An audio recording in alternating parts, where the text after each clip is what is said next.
தொடர்ந்து மாணவர் கம்பர் கழகத்தின் அடுத்த நிகழ்வாக பட்டிமண்டபம் இனிதே நிகழ இருக்கிறது. பட்டிமன்றம் பேச உள்ள பெருமக்களை அன்பு பாராட்டி மேடைக்கு அழைத்து மகிழ்கிறோம். கோவில்பட்டியிலிருந்து வருகை தந்திருக்கிற தீபக் அவர்கள் மேடையை அலங்கரிக்க வருமாறு அன்பு பாராட்டி அழைக்கின்றோம். அதைத் தொடர்ந்து ராமேஸ்வரத்திலிருந்து வருகை புரிந்திருக்கக்கூடிய பாம்பன் மு பிரசாந்தன் அவர்களை அன்போடு அழைக்கின்றோம்.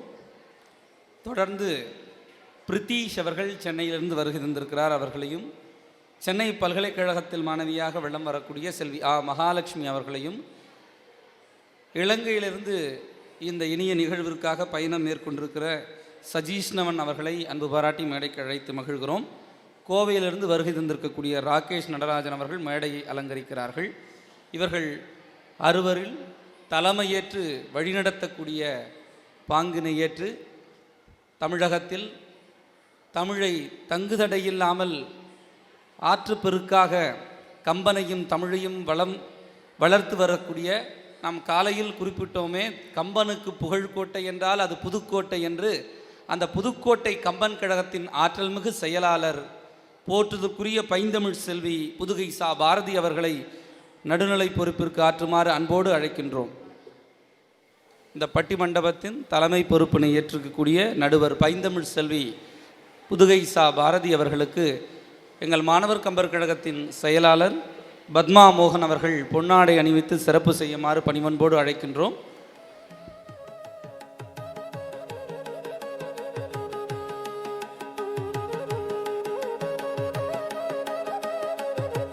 அவர்களுக்கான நினைவு பரிசினை திருமதி வெங்கடேஸ்வரன் அவர்களை வழங்குமாறு பணிவன்போடு அழைக்கின்றோம்.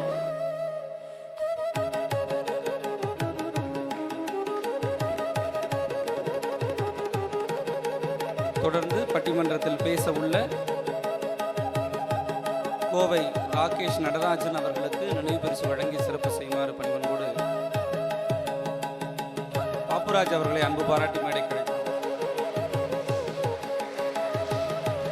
தொடர்ந்து இலங்கையிலிருந்து வருகை தந்திருக்கிற சஜீஷ்ணவன் அவர்களுக்கு பாப்புராஜ் அவர்கள் பொன்னாடி அணிவிக்கும். என்ஆர் வெங்கடேஸ்வரன் அவர்கள் நினைவு பரிசு வழங்கி கௌரவிக்கிறார். தொடர்ந்து மகாலட்சுமி அவர்களுக்கு எங்கள் செயலாளர் திருமதி பத்மா மோகன் அவர்கள் பொன்னாடை அணிவித்து சிறப்பு செய்கிறார். நினைவு பரிசினை என்ஆர் வெங்கடேஸ்வரன் அவர்கள் வழங்கி கௌரவிக்கிறார்.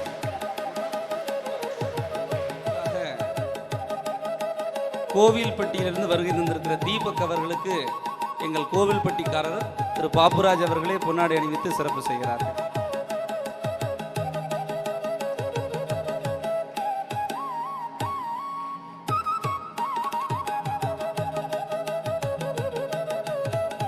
நினைவு பரிசினை பத்மா மோகன் அவர்கள் வழங்கி கௌரவிக்கிறார்.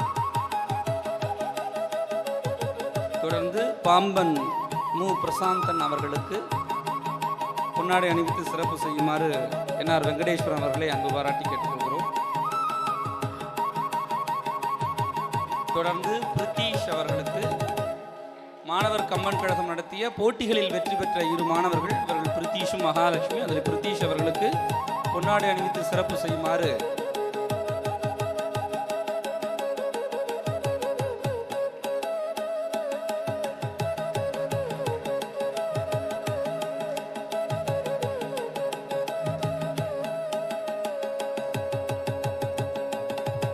சிறப்பினை ஏற்றுக்கொண்டவர்களுக்கும் சிறப்பு செய்தவர்களுக்கும் நெஞ்சார்ந்த நன்றி.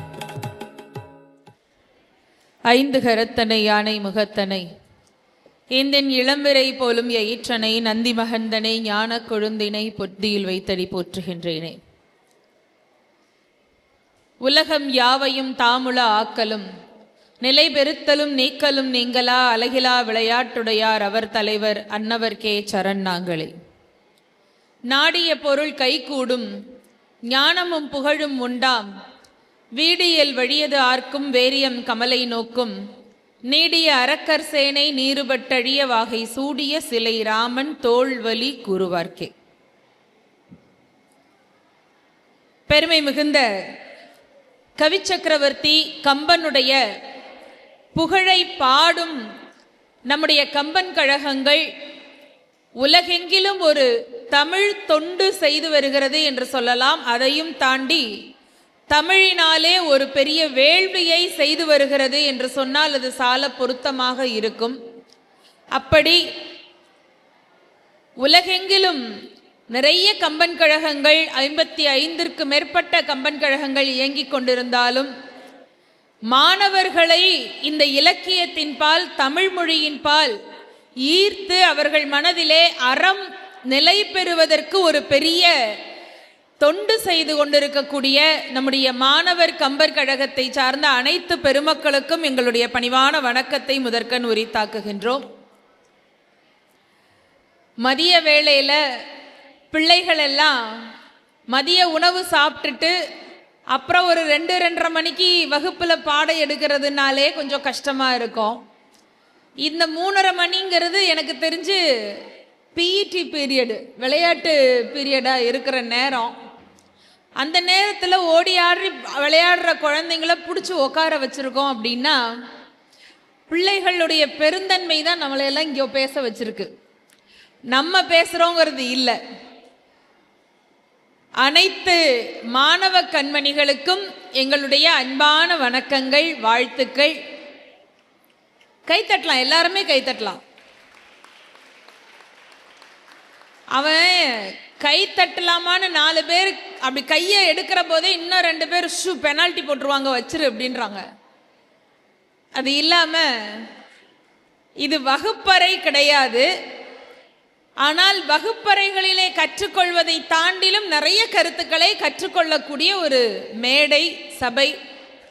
அதனால் வருகை தந்திருக்கக்கூடிய மாணவ கண்மணிகள் உங்களுடைய மேலான கவனத்தை எங்கள் மீது தந்தால் கொஞ்சம் வேகமா ஒரு தொலைக்காட்சியில் ஒரு தீபாவளி பொங்கல் நேரத்தில் ஒரு பட்டிமண்டபம் பார்க்கறது எவ்வளவு வேகமாக ஓடுமோ அது மாதிரி ஒரு பட்டிமண்டபம் இல்லை, பட்டிமண்டபத்துக்கு ஒரு ட்ரைலர் இங்கே பார்த்துடலாம்.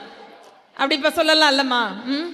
முழு பட்டிமண்டபம்னா ஒரு 2.5 மணி நேரம் 3 மணி நேரம்னு நடத்துறது வழக்கம். இன்னைக்கு நடத்த போகிறது பட்டிமண்டபத்துக்கான ஒரு ப்ரோமோ, முன்னோட்டம், அவ்வளோதான். அப்படின்னா என்ன அர்த்தம்னா நடுவர் உள்ளிட்ட பேச்சாளர்களுக்கு அவ்வளவுதான் நேரம்னு அர்த்தம். அதை புரிஞ்சு எல்லாரும் பேசணும். இந்த மாணவர் கம்பர் கழகம் இன்றைக்கு 16வது ஆண்டு விழாவை கண்டு கொண்டிருக்கிறது. 16 ஆண்டுகளாக இப்படி ஒரு எண்ணம் உதித்து அதை சிறப்பாக செய்து வரக்கூடிய நம்முடைய செயலாளர் திருமதி என்னுடைய அன்பு சகோதரி பத்மா மோகன் அவர்களுக்கும், தலைவர் ஐயா தலைவர் அவர்களுக்கும், இந்த நிகழ்விற்கு பெரும் உறுதுணையாக இருந்து கொண்டிருக்கக்கூடிய ஐயா வெங்கடேஸ்வரன் அவர்கள், வைதாரா மூர்த்தி அவர்கள் உள்ளிட்ட அனைத்து பெருமக்களுக்கும், இன்றைக்கு வருகை தந்து கம்பர் பணிச்செம்மல் விருதினை பெற்று இந்த குழந்தைகளை வாழ்த்தி கொண்டிருக்கக்கூடிய எங்கள் போற்றுதலுக்குரிய ஐயா கண்டச்சிபுரம் கம்பன் நற்றமிழ் கழகத்தினுடைய தலைவர் ஐயா நம்முடைய கருணாகரன் ஐயா அவர்களுடைய பாதம் பணிந்து இந்த நிகழ்வினை தொடங்குகிறோம். வருகை தந்திருக்கக்கூடிய பெருமக்கள் எல்லாரும் முக்கியமானவர்கள். நம்முடைய பால ஸ்ரீனிவாசன் ஐயா அவர்கள், நம்முடைய மந்திரமூர்த்தி ஐயா அழகு அவர்கள் உள்ளிட்ட அனைத்து பெருமக்கள், சகோதரிகள் எல்லாருக்கும் என்னுடைய அன்பான வணக்கம். கம்பனை கொண்டாடுவது என்று சொன்னால் அது கம்பன் என்கின்ற ஒரு புலவனை கொண்டாடுவதாக மட்டும் ஆகாது. கம்பன் என்கின்ற பெயருக்குள் இருக்கக்கூடிய தமிழ் அன்னையை கொண்டாடுவதாக ஆகும். கம்பன் என்ற திருநாமத்திற்குள்ளே பொதிந்திருக்கக்கூடிய அறம், அதாவது தர்மம் என்பதற்கான வடிவத்தை கொண்டாடுவது ஆகும். கம்பனை கொண்டாடுவது என்பது இந்த பூமியிலே யாரெல்லாம் மனித ரூபத்தில் இருந்து கொண்டு புனிதர்களாக வாழ்வதற்கு முயன்று கொண்டிருக்கிறோமோ அனைத்து மனிதர்களையும் கொண்டாடுவது ஆகும். அப்படி இந்த உலகத்தில் உள்ள அனைத்து மனிதர்களையும் கொண்டாடினால் அது எல்லாம் வல்ல பரம்பொருள் மகாவிஷ்ணுவை கொண்டாடுவதாக ஆகும் என்பதனால் கம்பன் என்னும் தமிழ் புலவனை கொண்டாடுவது இத்தனை பேரையும் கொண்டாடிய ஒரு பலனை நமக்கு நிச்சயமாக தரும். சரஸ்வதியினுடைய அனுகிரகம் இல்லாமல் அவனால் இப்படிப்பட்ட ஒரு பெரிய காப்பியத்தை புனைய முடியாது. அம்பிகை அருள் உள்ளவர்களால் தான் கவிதைகளிலே, கலைகளிலே, குறிப்பாக இந்த நுண்கலைகளிலே தேர்ச்சி உள்ளவர்களாக இருக்க முடியும். கம்பனும் ஒரு சக்தி உபாசகன். மகாகவி பாரதி, கவி காளிதாசரை போல கவி சக்கரவர்த்தி கம்பனும் ஒரு சக்தி உபாசகன். சக்தி இருந்தால்தான் சிவனுக்கே சக்தி. சக்தி இல்லைன்னா சிவனேன்னு இருக்க வேண்டியதுதான். ஆமா, அப்படி சக்தியினுடைய அருள் பெற்ற அந்த கவி சக்கரவர்த்தி நிறைய செய்திகள், 10,200 பாடல்களுக்கு மேலே என்பது நம்முடைய மூத்தோர்களுடைய முடிந்த முடிவாக இருக்கிறது. அவர்கள் அதை ஆய்வு பண்ணி நமக்கு சொல்லி இருக்கிறார்கள். கம்பராமாயணத்தை பொறுத்தவரையில் மொத்தம் 136 கதாபாத்திரங்கள் இருப்பதாக ஆய்வுரை திலகம் ஐயா அறிவொளி அவர்கள் அவருடைய புத்தகத்திலே குறிப்பிட்டு நான் படித்திருக்கின்றேன். ஒரு பெரிய சிறப்பு பாருங்க, நமக்கு மேடையில் உக்காந்து ஒரு 4 பேர் பேரை சேர்ந்த மாதிரி சொல்லுங்கன்னாலே அதுக்கு மாற்றி மாற்றி சொல்லுவோம். அதுவும் என்னையெல்லாம் கேட்டால் அந்த அம்னீசியா நிறைய எனக்கு உண்டு. அடுத்த முறை உன்னை பார்த்து பிரசாந்தன்னுப்பேன், அவரை பார்த்து ராகேஷ்னு சொல்லுவேன். அந்த மாதிரி மறந்து போயிடும். இது மனித இயல்பு தானே. வீட்டிலையே கடைசி பிள்ளைய கூப்பிடுறதுக்கு மூத்த பிள்ளையிலேருந்து வரிசையாக ஒவ்வொருத்தர் பேரையா சொல்லி கூப்பிடுற பாட்டிமார்கள் இப்போவும் உண்டு. மனிதர்களுடைய நினைவாற்றல் அப்படித்தான். ஆனால் கம்பனுடைய அந்த ஆற்றலை எண்ணி நாம் வியக்கின்றோம். இத்தனை கதாபாத்திரங்களையும் ஒரு சற்றும் குழப்பம் இல்லாமல், ஒரு சற்றும் அவர்களுடைய அந்த கதாபாத்திர படைப்பிற்கு குறைவு வராமல் அவ்வளவு அழகாக, அது நேர்மறை பாத்திரமாக இருந்தாலும் சரி, எதிர்நிலை பாத்திரமாக இருந்தாலும், இன்றளவும் கூட உலக காப்பியங்களிலே ஒரு காப்பிய தலைவனுக்கு மிக இணையாக வைத்து போற்றப்படக்கூடிய எதிர்நிலை பாத்திரம் என்று சொன்னால் அது ராவணன் கதாபாத்திரம் தான். அது கவி சக்கரவர்த்தியால் தான் அந்த சாதனையை நிகழ்த்த முடியும்.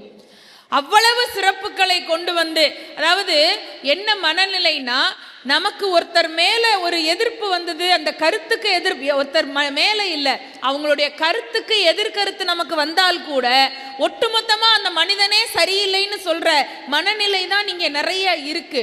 ஆனால் எதிரணியிலே இருந்தாலும் எதிராளியாக இருந்தாலும் அவனுடைய நல்ல குணங்களை ஒப்புக்கொண்டு கொண்டாடக்கூடிய ஒரு சிறந்த மனோநிலையை நமக்கு கற்றுக் கொடுக்கிறார் கம்பர் ராவணனை காட்டுவதன் மூலமாக. இல்லை என்றால் ஆஞ்சநேயர் இலங்கைக்குள்ளே செல்லும் பொழுது அந்த மாட வீதிகளை பற்றிய வர்ணனை எல்லாம் சொல்ல வேண்டிய அவசியமே கிடையாது இல்லையா? அது அப்படியே அவனை ஒரு வில்லன் கதாபாத்திரமாகவே கொண்டு போக தெரியாம இருக்காது ஒரு புலவனுக்கு. ஆனால் அது நம்முடைய மனதிலே அப்படி கொண்டு வந்து நிறுத்தி, அதில் இன்னொரு படிப்பினை என்ன என்றால், எத்தனை சிறப்புகள் இருந்தாலும் ஒழுக்கம் குறைபடுமே ஆனால் அவனுடைய எல்லா சிறப்பும் அதல பாதாளத்திற்கு போய்விடும் என்கின்ற படிப்பினையை கம்பன் நமக்கு உணர்த்துகிறார். அதனால் கவி சக்கரவர்த்தியினுடைய சாதனைகள் மிக மிக மிக அதிகம். முதல்ல சொன்னேன் இல்லையா, உலகம் யாவையும் தாமுள ஆக்கலும் நிலை பெறுத்தலும் நீக்கலும் நீங்களா. குழந்தைகள் இருக்கிறதுனால சொல்றேன் நான். நம்ம இன்னைக்கு நிறைய அறிவியல் சார்ந்த படிப்புகள் தான் படிக்கிறோம் பள்ளியில கல்லூரியில எல்லாம். அறிவியல் சார்ந்த படிப்புகள் அப்படின்னா அதுக்கெல்லாம் என்ன அடிப்படைனா, எதிரில் கண்ணு முன்னால எதை நம்ம நிரூபணம்னு நினைக்கிறோமோ அதைத்தான் அவங்க ஒத்துக்குவாங்க. நிரூபணம் இல்லாத எது ஒன்றையும் அறிவியல் உலகம் ஏற்றுக்கொள்ளாது. ஆனால் ஆன்மீக உலகத்திற்கு கண் முன்னால் நிரூபணம் தேவையில்லை. அது உணர்வு பூர்வமாக உணர்ந்து கொள்வது, இது ஆன்மீக உலகம். இது ரெண்டு பக்கம். இப்ப நான் சொன்ன இந்த கடவுள் வாழ்த்து பாட்டை மட்டும் சில நிமிடம் நம்ம சிந்திப்போமே. இயற்பியல் படிச்சிருக்கீங்கல்ல, அதுல ஆற்றல் அழிவின்மை விதின்னு ஒண்ணு உண்டு. அது எப்படின்னா, எனர்ஜி எங்கேயுமே லாஸ் ஆகிறது இல்லை. நம்ம படிச்சிருக்கோம்ல. இப்போ உதாரணத்துக்கு ஒரு இடத்துல ஒரு பெரிய காற்றாலை இருக்குன்னு வச்சுக்கோமே. இந்த காற்றாலையினுடைய சக்கரம், அந்த ரெக்கைகள் சுழலுது. அப்படி சுழலும் பொழுது அதுல என்ன அப்படின்னா, முதல்ல அது இயற்பியல் விதிப்படி அது சுழலும் பொழுது ஒரு விசை வருது. அந்த சக்கரம் சுழன்ற போது காற்று சக்தி அது இயந்திர சக்தியாக மாறுகிறது. இயந்திரம் சுற்றுவதன் மூலமாக அதுல மின்சாரம் வருகிறது. அப்புறம் அந்த இயந்திர சக்தி மின்சக்தியாக மாறுகிறது. அந்த மின்சக்தியை வச்சு நம்ம என்ன செய்யறோம், நிறைய இடத்துல இது மாதிரி எலக்ட்ரிக்கல் பல்பு, வெளிச்சத்துக்கான அந்த லைட்டுக்கு கனெக்ஷன் கொடுக்குறோம் இல்லையா? அந்த மின்சக்தி இப்போ ஒளி சக்தியாக மாறுகிறது. இந்த ஒளி சக்திங்கிறது அதுக்கப்புறம் நமக்கு வெளிச்சமாக வருகிறது. அதுக்கு பிறகு மீண்டும் அது காற்றிலே இருந்து சக்தியை உருவாக்கி கொண்டு மீண்டும் சுழன்று வருகிறது. இதை அடிப்படையாக நாம வைத்திருக்கிறோம் இல்லையா? இதை தன்னுடைய கடவுள் வாழ்த்து பாடலிலேயே கம்பன் நமக்கு உணர்த்துகிறார். உலகம் எல்லாமும் தானாக இருந்து, இப்ப நான் முதல்ல சொன்ன அந்த காற்றாலை சக்கரம் சுழலுதுன்னா, காற்றாலை சக்கரம் ஒன்று, காற்று ஒன்று, இயந்திர சக்தி ஒன்று, மின் சக்தி ஒன்று, ஒளி சக்தி ஒன்றுன்னு தனித்தனியா நமக்கு கண்ணு முன்னால தெரியுதா? அதை அடிப்படையாக வைத்து கவிச்சக்கரவர்த்தி சொல்லுகிறார், இந்த உலகத்துல காற்றாலையாக இருப்பவனும் ஒருவன், அதன் ரக்கையாக இருப்பவனும் ஒருவன், காற்றின் சக்தியாக இருப்பவனும் ஒருவன், இயந்திர சக்தியாக அதை ஆக்குபவனும் ஒருவன், மின் சக்தியை உற்பத்தியாக இருப்பவனும் அவன், அதுவே ஒளி சக்தியாக வந்தால் அந்த ஒளியாக இருப்பவனும் ஒருவன் தான். எப்படி ஆற்றல் ஒரு வடிவத்திலிருந்து இன்னொரு வடிவத்திற்கு மாறுமோ அதே போல இறைவன் சக்தி என்பது, பரம்பொருள் சக்தி என்பது உலகம் முழுவதும் ஒரே மாதிரி அது இயங்கிக் கொண்டே இருக்கும் என்பதைத்தான் உலகம் யாவையும் தாம் உள ஆக்கலும் நிலை பெருத்தலும். சின்ன அளவில் அணுவாக இருக்கிற பொழுது அதுல வெடிப்பு வந்து அது பெரிதாக வருகிறது. அந்த பெரிய வெடிப்பிற்கு பிறகு உலகம் சுருங்குகிறது என்று இப்ப நாம படிக்கிறோம் இல்லையா? அப்படி நிலை பெருத்தலாகவும் நீக்கலாகவும், ஒன்றை இல்லாமல் செய்வதாகவும் அது இல்லாமல் வேறொன்றாக மாற்றுவது என்று எல்லாவற்றையும் செய்யக்கூடிய அந்த தலைவனை, அந்த இறைவனை, அந்த பரம்பொருளை நான் வணங்குகிறேன் என்று எந்த காலத்திலும் எந்த யுகத்திலும் இறை சக்தி தான் இங்கே மேலோங்கி இருக்கிறது என்பதை தன்னுடைய கடவுள் வாழ்த்திலேயே நமக்கு உணர்த்தி இருக்கிறார் கவிச்சக்கரவர்த்தி என்றால். அப்படி யுனிவர்சல் ஹுட் திங்கிங், பிரபஞ்சத்திற்கான ஒரு சிந்தனை, அதை தந்ததனால் அவன் கவிஞன் என்பதை தாண்டி கவி சக்கரவர்த்தி என்கின்ற திருநாமத்தோடு போற்றப்படுகிறார் கம்பன். அப்பேற்பட்ட கவிச்சக்கரவர்த்தியை கிட்டத்தட்ட 100 ஆண்டுகளாக நாம் எல்லோரும் பேசிக்கொண்டிருக்கிறோம், கொண்டாடி கொண்டு இருக்கின்றோம். அதில் இந்த அமைப்பு ரொம்ப வித்தியாசமான ஒன்று. முழுக்க மாணவர்களை வைத்து விழா நடத்துவது, மாணவர்களை வைத்து அரங்கம் நடத்துவது, இப்படி மாணவர்கள் மத்தியிலே தமிழை மனதிற்குள்ளே கொண்டு செலுத்துவது என்கின்ற ஒரு பெரிய உறுதியை எடுத்துக்கொண்டு அதை வெற்றிகரமாக நிகழ்த்தி கொண்டு இருக்கிறது என்று சொன்னால், இன்றளவு மட்டுமல்ல என்றளவும் கூட தமிழ் வாழும் மட்டும் இல்லை, கவிச்சக்கரவர்த்தியினுடைய புகழ் வாழும் மட்டும் இந்த அன்பர்களுடைய புகழும் தொண்டும் என்றென்றைக்கும் சீர்தோங்கி இருக்கும் என்பதிலே மாற்று இல்லை. தமிழுக்கு தொண்டு செய்பவன் என்றைக்கும் யாருக்கும் குறைந்து போகவதே இல்லை. அதனால தான் எல்லாரும் அதை நோக்கி இயங்கிக் கொண்டிருக்கிறோம். குழந்தைகளை இதன் பால் ஈர்த்து மனதிலே சின்ன வயதிலேயே அறக்கருத்துக்கள் பதிந்து விடுமானால் அவர்கள் உலகத்தின் பெரிய மனிதர்களாக மாறிவிடுவார்கள். இன்னைக்கு எங்கே எல்லாம் ஒரு சின்ன, இப்போ நீங்கள் சயின்ஸ் படிப்பில் இருக்கிறதுனால நான் சொல்கிறேன், இப்போ சமீபத்தில் நீங்கள் இந்த சைனாவினுடைய அந்த கேம்ஸ் எல்லாம் நிறைய விளையாடுறீங்க இல்லையா? அதில் நிறைய கேம் விளையாடுறதுல கார்ட்டூன் கேரக்டர்ஸை நீங்கள் எடுத்து பார்த்தீங்கன்னா தெரியும். சைனாவுடைய ஆப்பில் கார்ட்டூன் கேரக்டர்ஸ் கேம் விளையாடுறான், அவன் கார்ட்டூன் கேரக்டர்ஸ் தான் அதுக்குள்ள முட்டி மோதிக்கிற மாதிரி எல்லாம் நிறைய வடிவமைக்கிறாங்களா. அதில் இப்போ சமீபத்தில் எங்கள் வீட்டு பையன் அவன் விளையாடுறதுல நான் பார்க்குறேன், அதில் ஒருத்தன் பேரு கிருஷ், ஒருத்தன் பேரு ருத்ரா, ஒருத்தன் பேரு மகேஷ்.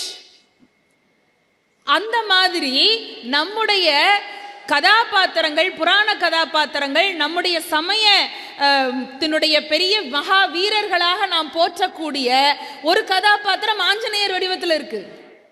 இது என்னன்னா சைனாவில இருந்து வந்த ஆப்பு, அதை வச்சு கேம் விளையாடிட்டு இருக்கிறாங்க. அவனுக்கு, அந்த குழந்தைக்கு அது என்னன்னு தெரியல, வாங்கி பார்த்தா நமக்கு அதிர்ச்சியாக இருக்கிறது.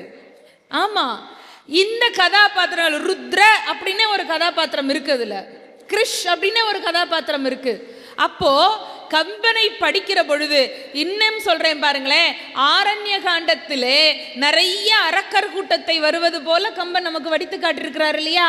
அந்த அரக்கர் கூட்டம் எல்லாம் அப்படி வானலாக உயர்ந்து இருக்கும், ஒரு அரக்கனுக்கு வயிற்றிலேயே வாய் இருக்கும், இப்படி எல்லாம் படிச்சிருக்கோம்ல நம்ம. அதையெல்லாம் கொண்டு வந்து அந்த கேம்ல, அந்த விளையாட்டுல கதாபாத்திரங்களுடைய உருவமாக வடித்து வைத்திருக்கிறார்கள். நீங்க ஆரண்ய காண்டம் படிச்சுட்டு அந்த கேம் ஆப் எடுத்து பாருங்களேன், இங்கே கம்பன் சொல்லி இருக்கக்கூடிய பல வடிவங்கள் அங்கே கதாபாத்திரங்களாக வந்திருக்கின்றன. அப்ப எந்த காலத்திலும் அது பயன்படக்கூடியதாக இருக்கிறது என்று சொன்னால், ஒரு எப்பிக், ஒரு காப்பியம் என்றால் அந்த காப்பியம் எக்காலத்திற்கும் அது பொருத்தமுடையதாக இருக்க வேண்டும், எந்த தேசத்தவர்க்கும் அது பொருத்தமாக இருக்க வேண்டும் என்பதனால் தான் உலகம் யாவையும் தாமுல ஆக்கலும் என்று உலக சிந்தனையோடு தொடங்கினான் கவிச்சக்கரவர்த்தி கம்பன். அந்த கம்பனுடைய காப்பியத்தில் நம்முடைய நெஞ்சம் கவர்வது எது என்கின்ற ஒரு அருமையான கேள்வி. அந்த கேள்விக்கு பதில் தருவதற்காக, தங்களுடைய கருத்துக்களை சொல்லி இங்கே வாதிடுவதற்காக 6 பேச்சாளர்கள் வருகை தந்திருக்கிறார்கள்.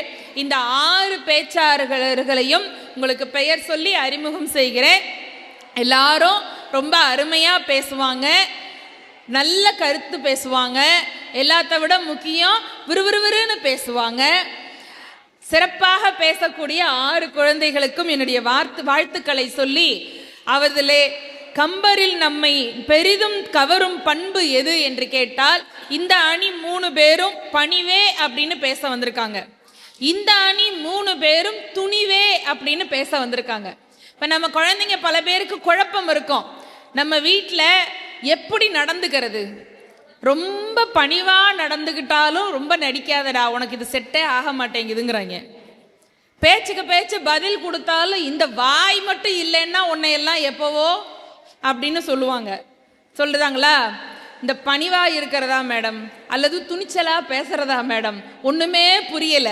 அதுவும் இந்த பெண் பிள்ளைகளா பிறந்துட்டோம்னா ரொம்ப கொடுமை. அது அவ வாயை மூடிட்டு இருந்தாலும் ஊமக்கு சும்பும்பாங்க, வாய்க்கு வாய் பேசினாலும் வாயை அடிம்பாங்க. என்னதான் பண்றது தெரியல. அதுக்கு நம்ம கம்பன் கிட்டேயே இன்னைக்கு ஒரு கேள்வியை கேட்டு பதில் கண்டுபிடிச்சிடலாங்கிற அந்த எண்ணத்துல நம்முடைய பத்மா மோகன் அவர்கள் இந்த தலைப்பை கொடுத்திருக்கிறார்கள். நான் இப்போ கம்பனுடைய அந்த கடவுள் வாழ்த்தை மட்டும் சொல்லி சில விஷயத்த 1-2 விஷயத்தை மட்டும்தான் உங்களுக்கு சொல்லியிருக்கேன். கதாபாத்திரத்தை பத்தி நான் பேசல, உள்ள கருத்தை பத்தி நான் எதுவுமே சொல்லல. எதையாவது நான் ஆரம்பிச்சேன்னா நடுவர் சொல்லிட்டாங்கன்னு இந்த 6 பேர் வந்து கொடி பிடிச்சிக்கிட்டு அவங்க கூட்டணியில என்னை சேர்க்க பார்ப்பாங்க. ஏன்னா நாடே இப்ப அந்த பிரச்சனை எல்லாம் இருக்கு. அதனால நமக்கு அந்த கூட்டணி எல்லாம் வேண்டாம். நம்ம சந்தோஷமா கம்பனை கொண்டாட வந்திருக்கின்றோம். சரியா? கம்பனை கொண்டாடுறது அப்படின்னா பேசுறவங்க பேச்ச நீங்க கொண்டாடணும். நம்ம பேச பேச உங்ககிட்ட இருந்து ஆமான்னு அதை ரெஸ்பாண்ட் பண்ணி கேட்டுக்கிட்டீங்கன்னா எங்களுக்கு அதுல உற்சாகம் நிறைய இருக்கும். அதனால இந்த நிகழ்ச்சியை சிறப்பாக விவாதத்தோடு கொண்டு போக வேண்டியது இந்த 6 பேருடைய கடமை. இவர்கள் செய்யக்கூடிய சொல்லக்கூடிய அந்த கருத்துக்களை எடுத்து உங்கள் மனதிலே நடுவதனால் எனக்கு நடுவர்னு பேரு. ஏன்னா அதனால எனக்கு அதுதான் என்னுடைய கடமை. உங்களுடைய கடமை என்ன அப்படின்னா, இவங்க நல்லா பேசுற போது வஞ்சகம் இல்லாம நல்லா கையை தட்டி அவங்கள உற்சாகப்படுத்த வேண்டியது உங்க கடமை. அதனால மகிழ்ச்சியாக இருப்போம், எல்லாரும் ஒன்றாக கூடி. அதுவும் இந்த குழந்தைகளை பார்க்கிற போது எனக்கு வரக்கூடிய ஒரு பெரிய உற்சாகம் என்னன்னா, இந்த மார்கழி பீடுடைய மாதம், ஆண்டாள் நாச்சியார் கொண்டாடிய அற்புதமான மாதம். ஆண்டாள் நாச்சியார்னு நம்ம பெருமாளுக்கு அவள் பதிவிரதையாக ஆகிவிட்டாலும் கூட நம்மை பொறுத்தவரையில் ஆண்டாள் நாச்சியார் 12 வயது குழந்தை தான். இந்த குழந்தை பாசுரங்கள் பாடி கொண்டாடிய இந்த மார்கழி மாதத்துல குழந்தைகளோடு சேர்ந்து பெருமாளுடைய பெயரை சொல்லக்கூடிய கம்பனுடைய காப்பியத்தை பாடுவதிலே பேசுவதிலே எனக்கு ரொம்ப மகிழ்ச்சியாக இருக்கிறது. அதனால உங்க எல்லாருக்கும் என்னுடைய அன்பான வாழ்த்துக்களை சொல்லிக்கொண்டு, முதலிலே கம்பரில் நம்மை பெரிதும் கவரும் பண்பு பணிவே என்று பேசுவதற்கு கோவையிலிருந்து வந்திருக்கக்கூடிய தம்பி ராகேஷ் நடராஜன் அவர்களை அன்பு பாராட்டி அழைக்கிறேன்.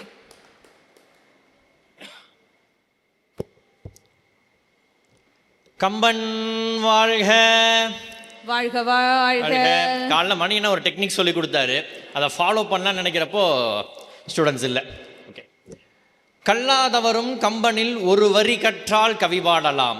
கல்லாதவரும் கம்பனில் ஒரு வரி கற்றால் கவி பாடலாம். கம்பனை பெற்ற தகுதிக்கே தமிழன் கால் மீது கால் போடலாம். அனைவருக்கும் அடியவனின் அன்பு வணக்கம். ஒரு பேச்சாளனா இன்னைக்கு ரொம்ப சந்தோஷத்தில் இருக்கேங்க. ஏன்னு கேளுங்க.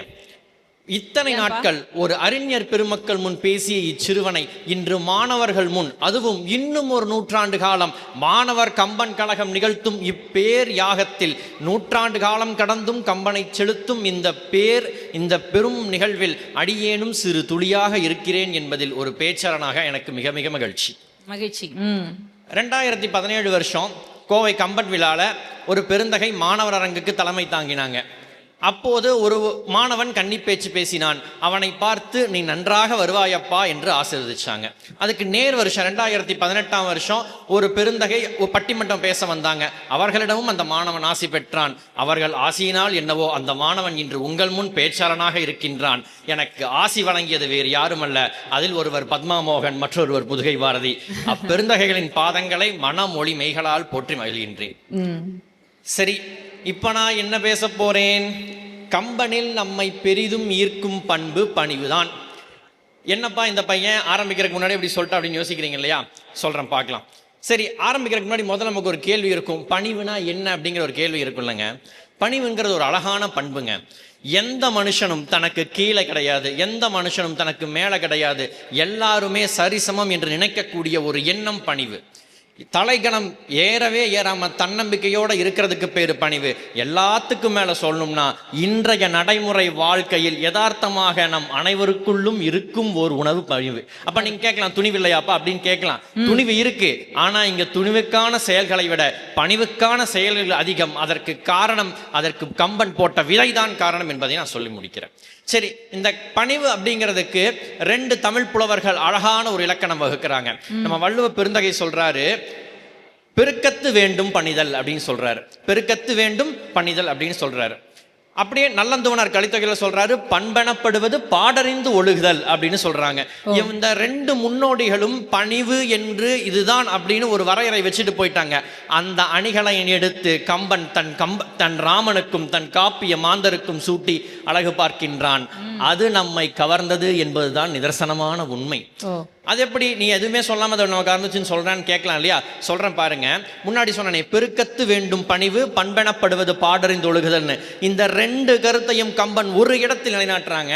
அடுத்த நாள் காலையில நீ உனக்கு மகுடம் சூட்டுறன்னு சொல்லி அப்பா ராமனை கூப்பிட்டு சொல்றாரு. எப்படி சொல்றார்? புனையும் மாமுடி உணைந்து இந்நல்லறம் புறக்க நினையல் வேண்டும், யான் நின்மையன் பெரிது ஈது என்றான். நாளைக்கு நீ அரசன்பா, நாளைக்கு நான் உனக்கு மகுடம் சூட்டுறேன், நீ இந்த மகுடத்தை சூட்டி அறத்தோட ஆட்சி புரியணும்னு சொல்றாங்க. நம்மளா இருந்தா எத்தனை சந்தோஷப்பட்டிருப்போம், இந்த நாடே எனக்கு அப்படின்னு சொல்லி சந்தோஷப்பட்டிருப்போம். இன்னைக்கெல்லாம் அதை விட மோசம். டிக்ளேர் பண்ண அடுத்த நிமிஷம் பழைய அரசனை தூக்கி உள்ள வச்சிடணும், இல்லைன்னா எதுவும் நடக்காது. அப்படி இருக்கக்கூடிய சூழல்ல இங்க ராமன் எப்படியெல்லாம் ஆர்ப்பரித்திருப்பான் அப்படிங்கிற ஒரு எண்ணம் நமக்கு இருக்கணும். ஆனால் இது எதுவுமே நடக்கல. கம்பன் எப்படி அழகா அந்த இடத்துல பார்க்கிறாரு பாருங்க. ராமனுடைய மனநிலையை சொல்றாரு, சொல்லி அவன் கருத்தையும் சொல்றாரு. தாதை அப்பரிசுரை செய்ய தாமரை கண்ணன் காதல் உற்றிலன் இகழ்ந்திலன் கடன் இது என்று உணர்ந்தும் யாது கொற்றவன் ஏவியது அது செயலன்றோ நீதியற்கு என்று நினைந்தும் அப்பனி தலை நின்றான் அப்படின்னு சொல்ற. அப்பா சொல்லிட்டாரு, இந்த மாதிரி வார்த்தை அப்பா சொல்றாரு. அதை கேட்ட ராமனுக்கு சந்தோஷம் இல்லைங்க. எனக்கு ஆட்சி வர போதுங்கிற தலைகணம் இல்லை, சந்தோஷம் இல்லை. சரி, இவனுக்கு ஆட்சி வரம் பிடிக்காம இருக்குமோ அப்படின்னு சொல்லி நினைக்கலாம் இல்லையா? அடுத்த வார்த்தை சொல்றாரு, அதை இகழல. அவனுக்கு ஆட்சியை பத்தி ஆசையும் இல்லை, ஆட்சி வேண்டான்னு நினைக்கல. மாறா என்ன சொல்றாரு தெரியுமா? கொற்றவன் அப்பா சொன்னார்னு சொல்லல, அரசன் சொன்னான். அரசன் சொன்னா அதை நான் செஞ்சாகணும், அது எனக்கு பணின்னு நின்னான். பாத்தீங்களா? அதுதான் பணிவு. இந்த இடத்தில் வள்ளுவன் சொல்றாரு, பெருக்கத்து வேண்டும் பணிவுன்னு. அந்த பணிவு தான் நம்மை கவர்வு. இதை விடவா சார் துணி உங்களை கவர்ந்துகிட போகுது? இன்னும் வரனே. சரி, நம்ம கம்பவாரதிய கருத்து ஒன்று இருக்கு. எப்படிப்பட்டவனாக இருந்தாலும் சரி, செல்வம் வந்தால் மனம் மாறும் சார். ஆனா ராமனுக்கு மாறல. எப்படிப்பட்ட அரசு, 60,000 ஆண்டு காலம் தயரதன் வச்ச அரசு கிடைச்ச கூட ராமனுக்கு மனம் மாறல. சரி, அப்படின்னா செல்வம் போனா அவனுக்கு கோவம் வருமா அப்படின்னு நீங்க கேட்கலாம் இல்லையா? எப்படிப்பட்ட முனிவனாக இருந்தாலும் கொடுத்த செல்வத்தை திரும்ப கேட்டா கோபம் வரும். ஆனா ராமனுக்கு வரலைங்க. அதுதான் பெரிய ஆச்சரியக்குறி. அம்மா கூப்பிடுறாங்க சிற்றனை, நான் எடுத்து வளர்த்த ராமனுக்கு அம்மா தான் எடுத்து வளர்த்த அந்த சிற்றனை கூப்பிடுறாங்க. கூப்பிட்டு இந்த மாதிரிப்பா நான் ராஜ்யத்தை வந்து பரதனுக்கு அப்பா கொடுத்துட்டார், நீ காட்டுப்போம் ஆளி சூழலகெல்லாம் பரதனையால நீ போய் தாளிரும் சடங்கள் தாங்கி வாங்குறதவம் மேற்கொண்டு பூளி வெங்கானம் நன்னி புண்ணியத்துறைகளாடி 7 வா அப்படின்னு சொல்றாங்க. சொன்ன மாத்திரத்தில் நமக்காரந்து என்ன வந்திருக்கும், என்னடா கொடுத்த செல்வத்தை உடனே வாங்குறாங்கன்னு மனசு சங்கடப்பட்டிருக்கும், இல்லை கோபம் வந்திருக்கும். மாறா ராமன் என்ன சொன்னான் தெரியுங்களா, இந்த இடம் கற்பவர் அத்தனை பேரையும் நெகிழ வைத்தது, கற்பவர் அத்தனை பேரையும் கவர்ந்தது என்றால் அதற்கு மறுப்பை அவரும் சொல்ல முடியாது. சொல்றார் ராமன், மன்னவன் பணி என்றாகி நும்பணி மறுப்பனோ, அப்பா சொன்னதை விட நீ சொல்றிய நான் மறுப்பனா?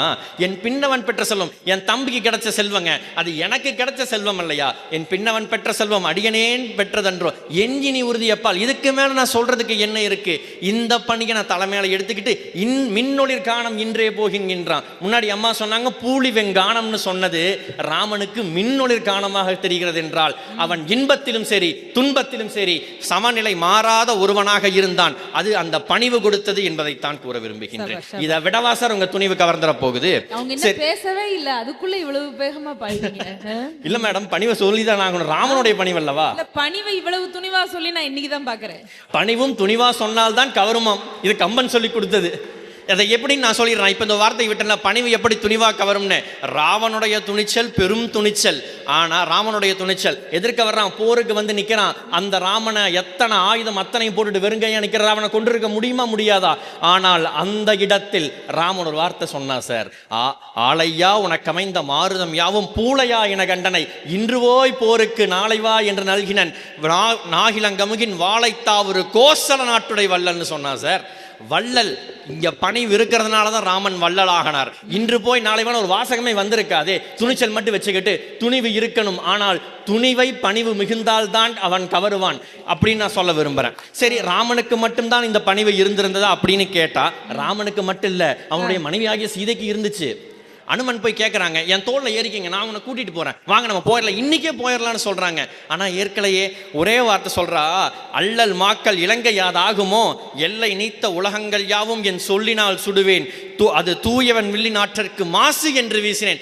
என்னால் இந்த இலங்கை மட்டும் இல்லை 7 உலகத்தை அழிக்க முடியும், ஆனால் அழிக்க மாட்டேன். ஏனால் ராமனுக்கு அது இழுக்கு என்று பணிவோடு சொன்னாலே அதுதான் சார் பணிவு தந்த பெருமை. அந்த பணிவு தான் நான் கவர்ந்தது. சரி, இந்த பணிவு எப்படி கவர்ந்ததுன்னு ஒரு சமகாலத்தில் ஒரு கதை இருக்கா அப்படின்னு எனக்கு கேட்கலாம் இல்லையா? இருக்குங்க, இருக்கு.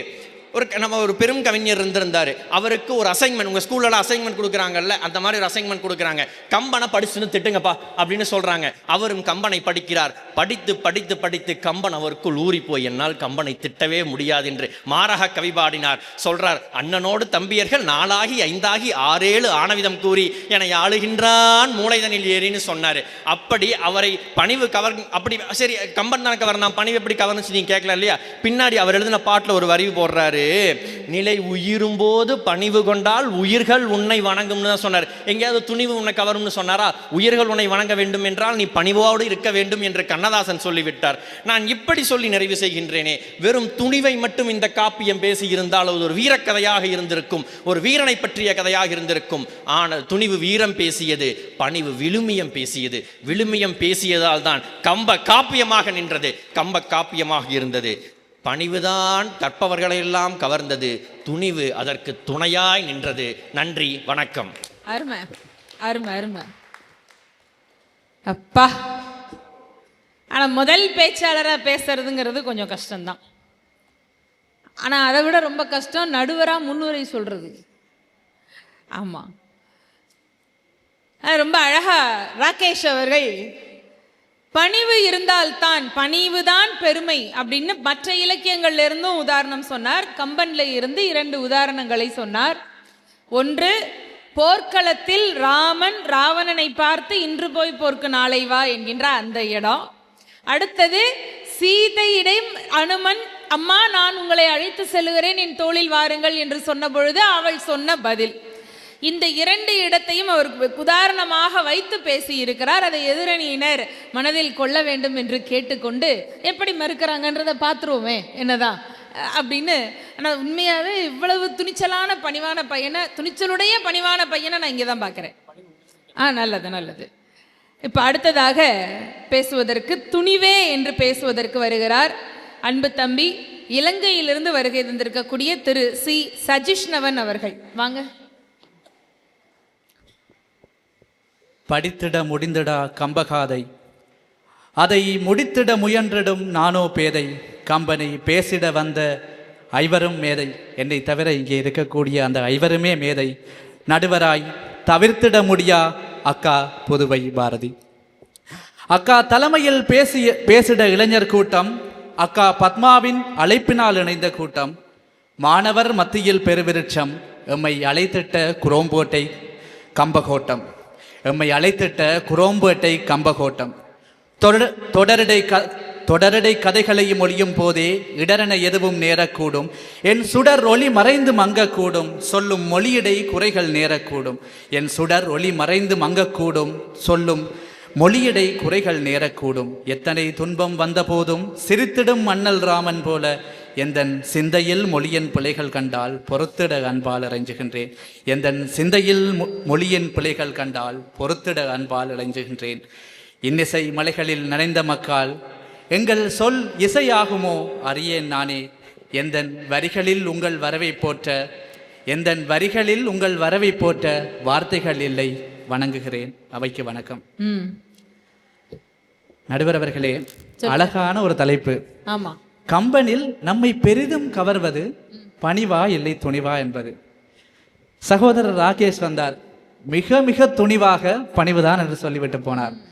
ஆனால் பிரச்சனை என்னவென்றால் கம்பராமாயணத்தை மட்டும் கேட்கவில்லை, ஒட்டுமொத்தமாக கம்பனையே கேட்டிருக்கிறார்கள். கம்பனில் கவர்ந்து இழுக்கப்படுவதற்கு என்ன காரணம் என்று கேட்டிருக்கிறார்கள். ஆகவே நாங்கள் இந்த தலைப்பை இரண்டு பக்கமாக அணுக வேண்டிய தேவை இருக்கிறது. ஒன்று, கம்பன் என்கின்ற புலவன் எங்களால் விரும்பப்படுவதற்கு, கம்பன் எங்களை கவர்வதற்கு காரணம் என்ன? பணிவா துணிவா? ராகேஷ் சொன்ன அத்தனை காரணங்களுமே கம்பராமாயணத்தில் இருக்கக்கூடிய ராமன் எங்களை கவர்வதற்கான காரணங்களை சொன்னார். ஆனால் அதிலே ஒரு விடயத்தை பார்க்க வேண்டும். அழகாக சொன்னார், மன்னவன் பணி என்றாகின் நுண்பணி மறுப்பனோ என்று ராமன் சொன்னான் என்று. வால்மீகி சொன்னாரா? இல்லை. சொன்ன உடனே கோபப்பட்டான் ராமன் வால்மீகி ராமாயணத்திலே. மாறாக கம்பனின் ராமாயணத்திலே மன்னவன் பணி என்றாகி நுண்பணி மறுப்பனோ, என் பின்னவன் பெற்ற செல்வம் அடியேன் பெற்றதன்றோ என்று சொல்வதற்கு ஒரு துணிச்சல் வேண்டும். என் மூல காதையிலிருந்து கதையை மாற்றி தமிழுக்காக மாற்றுகின்ற இந்த காதையிலே அங்கே கம்பன் விஞ்சி நிற்கிறான். அந்த விஞ்சி நிற்கின்ற இடத்திலே துணிவோடு என் மூலகாதையிலிருந்து நான் கதையை மாற்றுகிறேன், என் மக்களுக்காக, என் மொழிக்காக, என் பண்புக்காக, என் மாண்புக்காக மாற்றுகிறேன் என்ற கம்பனிலே விஞ்சி நிற்கிறது. பணிவா துணிவா என்று கேட்டால் இதுக்கு பிறகும் ராகேஷ் எதுவும் சொல்ல வேண்டுமா என்று தோன்றுகிறது. சரி, பேச அவருக்கு நேரம் இப்ப இல்ல, இனிமே அடுத்த நிகழ்ச்சியில தான் பேசணும். அதன் காரணமாக தான் அவரை முதல்ல பேச விட்டிருக்கிறார்கள் என்று நினைக்கிறேன். சரி, அடுத்த இடத்துக்கு வருவோம். அடுத்ததாக கம்பன் எங்கெல்லாம் வித்தை செய்கிறான் என்று பார்ப்போம். முதலாவதாக கம்பனை நாங்கள் கொண்டாடுவதற்கான காரணமே, கம்பனை செல்லமாக வம்பன் என்று சொல்லுவார்கள். ஏனென்றால் கம்பன் வால்மீகி பிரச்சனை செய்து வைத்த இடத்திலெல்லாம் ஏதோ ஒரு வம்பை செய்து தமிழ் மக்களுக்கு எது தேவையோ அதை அந்த நாகரிகத்தோடு அந்த பண்பாட்டோடு கொடுத்து விட்டு போயிருக்கிறான். கம்பன் நினைத்திருந்தால் ஒட்டக்கூத்தருக்கு இந்த இடத்திலே ராமாயணத்தை எழுதுவதற்கு விட்டு கொடுத்திருக்கலாம். அப்படி இல்லாவிட்டால் அவன் தன்னுடைய 100 பாடல்களுக்கு ஒரு கால் சடையப்ப வள்ளலை பாடுகின்ற பொழுது அங்கே சடையப்ப வள்ளலை பாடி பாடி அங்கே அவருக்கான ஒரு கதையை எழுதி கொடுத்திருக்கலாம். அப்படியும் இல்லை என்றால் அந்த இடத்திலே கம்பன் தன்னுடைய பாடல்களை பாடுகின்ற பொழுது குமுதனிட்ட குலவரை கூத்தரின் திமிதமிட்டு திரியும் திரைக்கடல் துமிதம் ஊர்புக வானவர் துள்ளினர் அமுதம் என்னும் எழுமெனும் ஆசையானல் என்று துமி என்கின்ற ஒரு வார்த்தையை பாவிக்கும் பொழுது ஒட்டுமொத்த சபையை சிந்தித்து நின்றது. துமி என்கிற ஒரு வார்த்தையே எங்கள் அகராதியில் இல்லையே, நாங்கள் டிக்ஷனரியிலே இப்படி ஒரு வார்த்தையை படிக்க இல்லையே என்று கேட்கின்ற பொழுது கம்பன் சொல்கிறான், இல்லை, துமி என்பது நாட்டார் வழக்கியலிலே துளியை விட சிறியதாக இருக்கக்கூடிய ஒன்றுக்கு சொல்லக்கூடிய ஒரு வார்த்தை.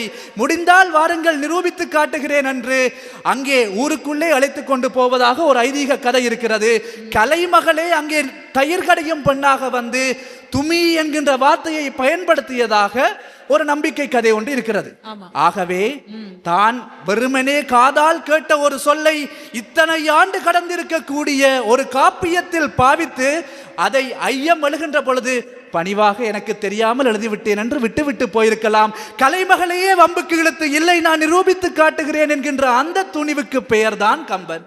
அதன் காரணமாக நாங்கள் கவரப்பட்டோம். அந்த கவர்ச்சியை தான் நாங்கள் கம்பனில் கவர்ந்தோம் என்று சொல்லுகிறோம். சரி, இது எல்லாவற்றையும் தாண்டி கம்பன் எங்கெல்லாம் மிக துணிவோடு செயற்பட்டான் என்று ஒரு சில இடங்களை பார்க்கலாம்.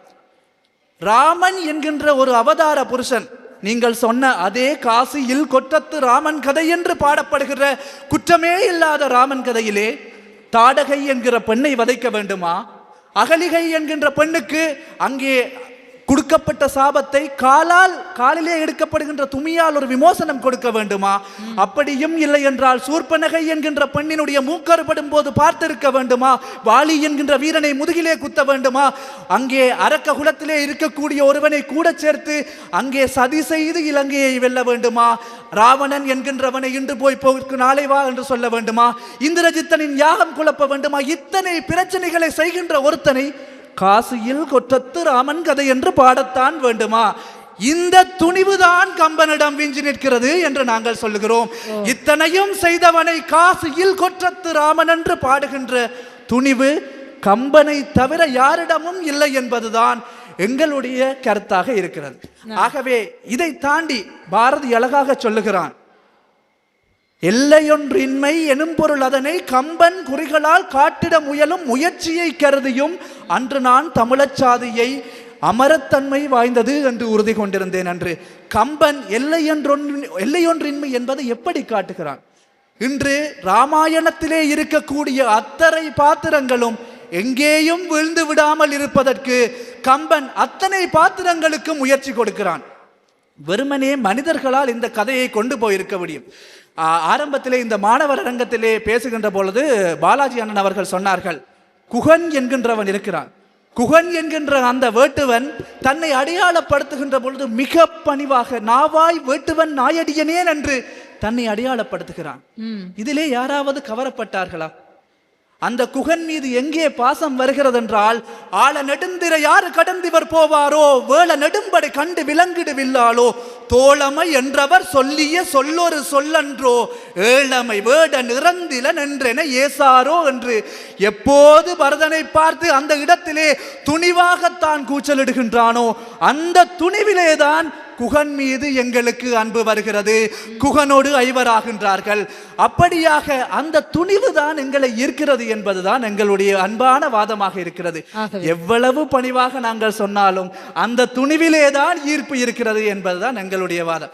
இவை எல்லாவற்றையும் தாண்டி வாலி என்கின்ற ஒரு மகோன்னத வீரன் வருகின்றான். அந்த மகோன்னத வீரன் வருகின்ற இடத்திலே ராமன் தன்னுடைய நிலையை தாழ்த்தாமல் கம்பன் நினைத்திருந்தால் ராமனை வாலியை விட வீரனாக காட்டியிருக்கலாம். இல்லாவிட்டால் ராமன் அந்த இடத்திலே மகாவதாரம் எடுப்பதாக படைத்திருக்கலாம். இவ்வளவு இடங்களை மாற்றிய கம்பனுக்கு அந்த இடத்திலே ராமன் ஒரு விஸ்வரூபம் எடுத்து வாலியை அளிப்பதிலே எந்த மாற்றமும் வந்திருக்க போவதில்லை. கதையும் எங்கேயும் சிதைந்திருக்க போவதில்லை. ஆனால் அந்த இடத்திலே அன்னதன்மை அறிந்து அருளலை பின்னவன் இவன் என்பதும் பேணலை வன்னிதன் நடு சாப வரம்புடை பொன்மலைக்கு இவன் நன்னலின் போகலை என்று வாலியின் பிழையையும் சுட்டிக்காட்டி அதற்கு எதிராகத்தான் இந்த தண்டனை என்பதை அவன் வாலிவாயாலேயே ஒத்துக்கொள்ள வைத்து பின்னதாக அவன் மகன் அங்கதனையே அந்த இடத்திலே பூதநாயகன் நீர் சூழ்ந்த புவிக்கு நாயகன் அப்பூமேல் சீதை நாயகன் என்று ராமநாமம் பாட வைத்தானே, அந்த துணிவிலே இருக்கிறது கம்பனினுடைய ஈர்ப்பு. இதன் காரணமாகத்தான் கம்பனால் நாங்கள் ஈர்க்கப்படுகிறோம் என்பதைத்தான் நாங்கள் வைக்கிறோம். இவை எல்லாவற்றையும் தாண்டி இவர்கள் சொல்லி காலம் அதிகமாயிடுச்சு. அடுத்த நிகழ்வுல இன்னும் நிறைய பேசலாம். கட்டாயம். நன்றி சொல்லிடுங்க. ஆகவே கடைசியாக ஒரே ஒரு விடையோடு நாங்கள் இதை சொல்லி முடிக்கிறோம். இவ்வளவு பேசிய இந்த ராமன், இந்த கம்பன் எங்களை எங்கே கவர்ந்தான் என்று கேட்கின்ற பொழுது பணிவாக இருப்பது போன்ற மாயையிலே தன்னுடைய துணிவால் எங்களை கட்டி போட்ட ராகேஷை போல கம்பனும் கடைசி வரை பணிவாக போவது போல் போந்து எந்தெந்த இடங்களிலெல்லாம் பாத்திர மாந்தருக்குள் பணிவை வைக்கிறானோ அத்தனை இடங்களிலும் கம்பன் துணிவோடு நின்றிருக்கிறான். அந்த துணிவு எங்களை ஈர்த்திருக்கிறது, இவர்களையும் ஈர்த்திருக்கும் என்ற நம்பிக்கையோடு விடைபெறுகிறேன். நன்றி, வணக்கம். அப்பா, திடும் திடும்னு இலங்கையில குண்டு போட்ட மாதிரி இருந்தது அவர் பேச்சு. ஆனா அசராம பேசினார் நம்முடைய சஜிஷ்ணவன். நிறைய எதிரில் பேசின ராகேஷை வந்து, அதாவது ராமன் வம்பிழுத்தார்னு 2-3 முறை குறிப்பிட்டார்ல. ராமன் வம்பிழுத்தாரோ இல்லையோ, இவர் ராகேஷை நிறையாவே வம்பிழுத்திருக்காரு இன்னைக்கு. அடுத்தது ஒரு சின்ன தகவலை சொல்லிட்டு அடுத்தவங்கள பேச கூப்பிடணும்னு நினைக்கிறேன். காசியில் கொற்றத்து ராமன் என்று சொன்னாரதாக சொன்னீங்க இல்லையா? காசு என்று சொன்னால் குற்றம்னு பேர் அர்த்தம். குற்றம் என்ற ஒன்று சொல்லுவதற்கே இடமில்லாதவன் ராமபிரான். இப்ப நம்ம கிட்ட எல்லாம் ஒரு குறிப்பிட்ட சதவீதம் நல்குணம் இருக்கும், குறிப்பிட்ட சதவீதம் கொஞ்சம் மத்தியம குணம் இருக்கும், குறிப்பிட்ட சதவீதம் ரொம்ப அத்தம குணம் இருக்கும். உத்தமம், மத்தியமம், அத்தமம்னு சொல்லுவாங்கல்ல. இதுல யாருக்கு என்ன சதவீதத்துல கூட குறைச்சி இருக்குங்கிறத அவங்கவுங்க மனசாட்சிக்கு நான் விட்டுறேன், அதுக்குள்ள நான் போக மாட்டேன். ஆனா துரதிர்ஷ்டவசமா இன்னைக்கு உலகத்துல இந்த அத்தம குணத்தினுடைய சதவிகிதம் பெரும்பாலான மக்கள் மனதில் அதிகமாயிடுச்சோங்கிற பயம் நமக்கு வருகிறது. அப்ப ஒரே மனிதன் கிட்ட நல்ல குணமும் உண்டு, தீய குணமும் உண்டு, அசுர குணமும் உண்டு, ரொம்ப வக்கரமான மனநிலையும் இன்னைக்கு இருக்கு. ஆனால் ஒரு அணு அளவு கூட, கொஞ்சம் கூட மத்தியம குணமோ அத்தம குணமோ இல்லாமல் முழுக்க முழுக்க கல்யாண குணங்களாக உத்தமமான ஒருவன் இருந்தால் அதுதான் எம்பெருமான் ஸ்ரீ ராமபிரான் என்பதனால் தான் அவனுக்கு நடையில் நின்று உயர் நாயகன் என்று பெயர். அதனால காசு என்று சொன்னால் குற்றம். அருமையா பேசினாங்க. துணிச்சலுக்காக அவர் சொன்ன அந்த இடங்கள் நிறைய சொல்லி நாமளும் பேசலாம். இருந்தாலும் எதிரணி அதை எந்த அளவுக்கு உள்வாங்கி இருக்காங்கன்றதை பார்த்து விட்டு பிறகு பேசலாம் என்பதனால் எதிரணியிலே பணிவுதான் என்று பேசுவதற்காக சென்னையை சேர்ந்த மாணவன் செல்வன் மாணவர் கம்பன் கழகத்தினுடைய பேச்சு போட்டியிலே பரிசு பெற்று, நாங்கள்லாம் பேச்சு போட்டியில் அப்பெல்லாம் பரிசு பெற்றோம் அப்படின்னா எங்களுக்கு அதிகபட்சம் ஒரு சில்வர் டப்பா, ஒரு புத்தகம், ஒரு சான்றிதழ், அவ்வளவுதான். உண்மையிலேயே நல்லா அப்படிதான் நிறைய 1ஆம் 2ஆவதுலேருந்து ஆமாம் டிஃபன் பாக்ஸு அது ஒன்று, சம்பட பாத்திரம், தட்டு, பேசினு, இதை மாதிரி நிறைய நம்ம வாங்கியிருக்கோம் பரிசு. அதுதான் அதுவே நமக்கு ரொம்ப சந்தோஷம்தான். அந்த சான்றிதழ்லாம் இன்னமும் நான் வச்சிட்ருக்கேன். அதுதான் நமக்கான உரம்னு நான் ரொம்ப நம்புவேன். ஆனால் உண்மையிலேயே அப்பொழுது உள்ளதை விட தாண்டி அப்போ மாணவர் பேச்சுன்னு ஒன்று தனியாக ஒரு பெரிய பேச்சாளருக்கு முன்னாடி ஒரு 5 மணித்துளிகள் நேரம் கொடுப்பாங்க. அந்த 5 மணித்துளிகளில் இந்த புதிதாக பேசி வளரக்கூடிய பிள்ளைகளுக்காக நேரம் கொடுக்குற போது பேசுவோம், அவ்வளவுதான். ஆனால் ஒரு பெரிய பேச்சு போட்டியில் ஆகப்பெரிய சிறந்த பரிசு என்று சொன்னால் கையில் வாங்குற அந்த சில்வர் பாத்திரமோ மற்ற சான்றிதழ்களையோ விட அந்த அறிஞர் மேடையிலே ஒரு இடமாக ஒருவருக்கு கிடைக்கிறது என்றால் இதுதான் வாழ்நாள் பரிசு. அப்படிப்பட்ட வாழ்நாள் பரிசினை இப்பொழுது இந்த அரங்கங்கள் அமைப்புகள் கொடுத்து கொண்டு இருக்கின்றோம். இப்போ எங்கள் கம்பன் கழகத்தில் புதுக்கோட்டையிலையும் நாங்களும் கல்லூரி மாணவிகளுக்கு பேச்சு போட்டிகள் நடத்துகிறோம், மாணவர்கள் பேச்சு போட்டி நடத்துகிறோம். ஒரு அரங்கம் முழுவதுமே ஒரு சில ஆண்டுகள் ஆரம்பத்தில் 4 குழந்தைகளை வச்சு பேச ஆரம்பிச்சு இப்போ 6, 8ன்னு போயிட்டு இருக்கு. எந்த பிள்ளைய விடுறது எந்த பிள்ளைய கூப்பிடுறதுன்னு தெரியாம 8 பிள்ளைகளை வச்சு பட்டிமன்றம் நடத்திக்கிட்டு இருக்கிறோம். அந்த மாதிரி இன்னைக்கு மேடையில் ஒரு பெரிய பரிசாக, பேச்சு போட்டியில் வென்றதற்கான பரிசாக ஒரு மேடை பேசும் வாய்ப்பையே பெற்றிருக்கக்கூடிய அன்பு தம்பி பிரதீஷ் அண்ட் உங்களுடைய மகாலட்சுமி 2 பேருக்கும் அந்த வாய்ப்பு வந்திருக்கு. 2 பேருக்கும் மனமார்ந்த வாழ்த்துக்கள். முதல்ல பிரதீஷ் பேசுவாரு, அதுக்கப்புறம் மறுத்து மகாலட்சுமி அக்கா பேசுவாங்க. வாங்க. கம்பன் குழலிலும் வல்லவன் வழியிலும் புகுந்து வந்து எத்திசையும் பரவும் தித்திக்கும் செந்தமிழை தொட்டு வணங்கி என் உரையை துவங்குகிறேன். யாவரும் கேளீர் என்பது தமிழர் நற்பண்பின் வளர்ச்சி. சிறியோரை இகழ்தல் நிலைமை என்பது அந்நற்பண்பின் மலர்ச்சி. பிறப்பக்கும் எல்லா உயிர்க்கும் என்பது அவ்வுயிர் பண்பின் முதிர்ச்சி. காக்கை குருவி எங்கள் ஜாதி என்பது அத்தமிழ் பண்பின் தொடர்ச்சி. ராமனை இப்பண்பின் படிமமாக படைத்திருப்பதுதான் கம்பர் எழுதிய கம்பராமாயணத்திற்கே உயர்ச்சி. அப்படிப்பட்டு பண்பின் கம்பர் எழுதிய பண்பில் நம்மை மிகவும் கவர்ந்தது பணிவே என்று நான் இங்கு பேச வந்திருக்கிறேன். பணிவுனா என்ன? நான் என்ன நினைக்கிறேன் என்றால், எந்த இடத்தில் அன்பானது, மரியாதையானது, கருணையானது அதிகமாக இருக்கிறதோ அந்த இடத்தில் தானே பணிவு அதிகமாக இருக்கும். அப்படியாக 10,000த்திற்கும் மேற்பட்ட பாடல்களை எழுதிய கம்பர் அவர் பாடல்களில் அதிகம் நம்மை கவரும் விதத்தில் இருப்பது பணிவே என்னும் நற்பண்பு தானே. இதைத்தான் வள்ளுவ பெருமான் கூறுகிறார், எல்லாருக்கும் நன்றா பணிதல் அவருள்ளம் செல்வாருக்கே செல்வம் நகைத்து.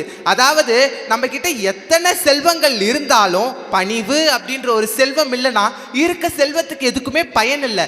அதுவே நீ எந்த செல்வமும் இல்லைனா பணிவுன்ற ஒரு செல்வம் இருந்தால் அதுவே போதும், எல்லாத்துக்கும் ஈடாகும் என்று நம் வள்ளுவ பெருமான் கூறுகிறார். இப்பொழுது ராமன் அப்படின்றவர் பணிவின் ஒரு சிற்பமாக கம்பர் செதுக்கி இருக்கிறார். அதற்கு அதை நான் விவரிக்கும் வகையில் எல்லா கதாபாத்திரங்கள் மூலமாக நான் இப்பொழுது கூறுகிறேன். அத்துணை கதாபாத்திரங்கள் மூலம் கம்பர் அந்த கதாபாத்திரங்கள் எவ்வளவு பணிவானவர்கள், இதையெல்லாம் விட ராமன் எவ்வளவு பணிவுடையவன் என்பதை கூறுகிறார். முதலில் குகன் பாறை உடலும் பஞ்சு உள்ளமும் கொண்டவன். முதல்ல லக்குவன் ராமன் கிட்ட குகன் தாயினும் நல்லான், அதாவது தாயை விட ரொம்ப சிறந்தவன் தான் குகன் அப்படின்னு லக்குவன் கூறுகிறார்னா அப்போ குகன் எவ்வளவு பணிவுடையவனாக இருப்பான்.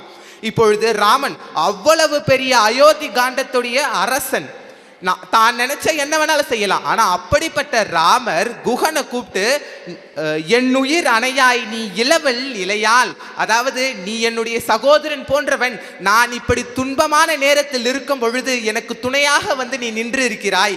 ராமன் நினைச்சிருந்தா நீ கட்டளை போட்டிருக்கலாம், ஏய் நான் இந்த நாட்டோட அரசன், நீ இதை செஞ்சுதான் ஆகணும் அப்படின்னு ராமன் அந்த இடத்துல சொல்லியிருக்கலாம். ஆனா ராமன் அப்படி சொல்லலையே, நீ என்னுடைய சகோதரன் போன்றவன், நான் இப்படி துன்பமான நேரத்தில் இருந்த பொழுது நீதானே எனக்கு கங்கையை கடக்க உதவுகிறாய், அப்பொழுது நீ என் சகோதரன் தான். அந்த இடத்துல ராமனுடைய பணிவு நமக்கு அதிகமாக தெரிகிறது அல்லவா? அதைத்தான் கம்பரானவர் எவ்வளவு அழகாக கூறுகிறார் என்று தெரியுமா? துன்பு உளது எனி நன்றோ சுகமுள்ளது, அது அன்றி பின்பு உளது இடைமண்ணும் பிரிவு உளது என உன்னேல், அன்பு உளம் ஒரு நாள்வேம் முடிவு உளது என உண்ணா, அன்பு உள இனி நாம் ஓர் ஐவர்கள் உளரானோம் அப்படின்னு கூறுகிறார். நம்ம இன்னைக்கு சொல்லுவாங்க விருந்தும் மருந்தும் 3 நாளைக்கு தான் அப்படின்னு. யார் வந்தாலும் முதல் நாள் வாங்க வாங்க வாங்க அப்படின்னு கூப்பிட்டாங்க. 2வது நாள் ஓகே, 3வது நாள் ஐயோ இவங்க எப்போ போவாங்கன்னு தெரியலையே அப்படின்னு மனசுக்குள்ள நம்ம எல்லாம் நினைப்போம். ஆனா குகனானவர் கூறுகிறார், ஐயோ பரம்பொருளே நீ என்ன நோக்கி வந்திருக்க, நீ வந்துட்ட, இப்போ நான் உன்னை என்னுடைய நாட்டு ராஜா மாதிரி பார்த்துக்கிறேன், உன்னை உட்கார வச்சு உனக்கு ஒரு துன்பமும் வராத அளவுக்கு நான் உன்னை பார்த்துக்கிறேன், நீ என்னை விட்டு போயிடாத அப்படின்னு கேட்கிறாரு. அப்போ குகனுடைய பணிவு அந்த இடத்துல தெரிகிறது. ராமன் நீ எங்க காட்டுக்கு போய் நீ துன்புறுவாயோ, படுக்க இடமில்லாமல் உறங்க இடமில்லாமல் சாப்பிட உணவில்லாமல் நீ துன்புற்றால் அது எனக்கு தானே துன்பம் அப்படின்னு கூறுகிறார் என்றால் குகனுடைய பணிவு தெரிகிறது. இந்த இடத்தில் ராமனுடைய பணிவும் தெரிகிறது. அதுக்கப்புறம் சவரி பல நாட்களாக பல வருடங்களாக ராமபிரானை பார்க்க வேண்டும் என்று ஆசையில் காத்திருப்பில் இருந்தவர் தான் சவரி. அப்படிப்பட்ட சவரியை ராமபிரான் பார்க்கிறார். பார்த்த பொழுது சவரிக்கு அத்துணை சந்தோஷம். கார்முகிலை கண்ட மயில் எப்படி நடனமாடுமோ அப்படி ஒரு மகிழ்ச்சி சவரிக்கு.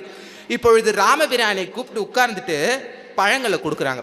லக்குவன் பார்த்து கேட்கிறார், என்னம்மா பரம்பொருளான ராமர் வந்திருக்காரு, நீ அவங்களுக்கு கடித்த பழங்களை தானே கொடுக்குற, இவ்வளோ பெரிய ராமர் இதுதான் உனக்கு தெரிஞ்சதா அப்படின்னு லக்குவன் கேட்கும் போது சவரி சொல்றாங்க, என் பரம்பொருள் இவ்வளவு பெரிய ஒரு மகான் என்ன பார்க்க வந்திருக்காரு, இப்படிப்பட்டவருக்கு நான் கொடுக்குற பழத்துல ஏதேனும் ஒரு பழமாச்சு புளிப்பா இருந்தா அவரு அதை பார்த்து இது பண்றது எனக்கு ஒரு சுத்தமா ரொம்ப மன வருத்தமா இருக்கும்.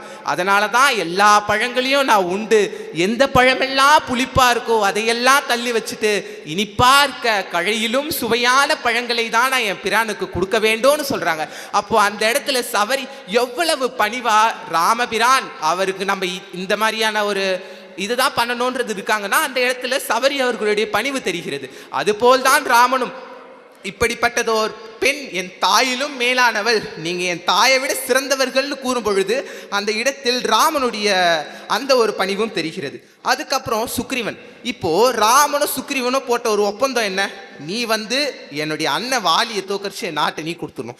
ராமன் என்ன சொல்றாரு, நான் ராவணனை நோக்கி படை எடுக்க போறேன், நீ அதுக்கு எனக்கு துணையா இருக்கணும், வானர கூட்டம் எனக்கு துணையா இருக்கணும். இதுதான் இவங்களுக்குள்ள இருக்க ஒப்பந்தம். சரி, இவங்களை சப்போர்ட் பண்ணிக்கிறாங்க, அவங்கள அவள் தான் முடிஞ்சு போச்சு. ஆனா இந்த இடத்துல ராமன் என்ன கூறுறாரு, விண்ணிலும் மண்ணிலும் உள்ள உன் பகைவர்கள் என் பகைவர்களடா, உன்னுடைய நண்பர்கள் தீயவர்களாக இருந்தாலும் என்னுடைய நண்பர்கள் ஆவார்கள், காரணம் அவர்கள் உன்னுடைய நண்பர்கள், உன் உறவினர்கள் என் உறவினர்கள், உன் சுற்றத்தினார் என் சுற்றத்தினார் என்று ராமர் கூறுகிறார். அவர் நினைச்சிருந்தா ஓகே, நம்ம இவனுக்கு செஞ்சுட்டோம், இவன் நம்மளுக்கு செய்ய போறான், அவ்வளவுதான், நம்ம ஏன் இவ்வளோ உயர்த்தி கூறணும் அவனை அப்படின்னு நினைச்சிட்டு போயிருக்கலாம்.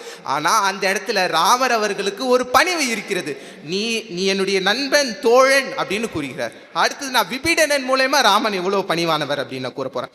இப்போ விபீடனன் வந்து ராவணனை பார்த்து சொல்றாரு, ஐயோ போகாதே, அவர் பரம்பொருள், அவரிடம் சென்றால் நீ நிச்சயம் தோற்பாய், சுயம்பரத்தில் தோர்த்ததை விட உனக்கு பெரிய அவமானம் இருக்கிறதா, அதையும் தாண்டி நீ போருக்கு சென்றால் உன்னுடைய உயிர் போகுமடா, வேண்டாம் வேண்டாம் என்று தலைப்பாட அடித்த பொழுதும் ராவணன் கேட்கவில்லை. அப்பொழுது விபீடனன் அசுர குலத்தில் பிறந்திருந்தாலும் ராமன் மீது அவ்வளவு பற்று உடையவராக இருக்கிறார். இப்பொழுது விபீடனனை இலங்கையை விட்டு அடித்து துரத்தி விடுகிறார்கள். பின்பு விபீடனன் ராமனிடம் அடைக்கலம் தேடிய பொழுது ராமன், நீயும் வா, இப்பொழுது குகன் எங்களுடன் சகோதரன் ஆனான், இப்பொழுது நீயும் என்னுடைய சகோதரன்.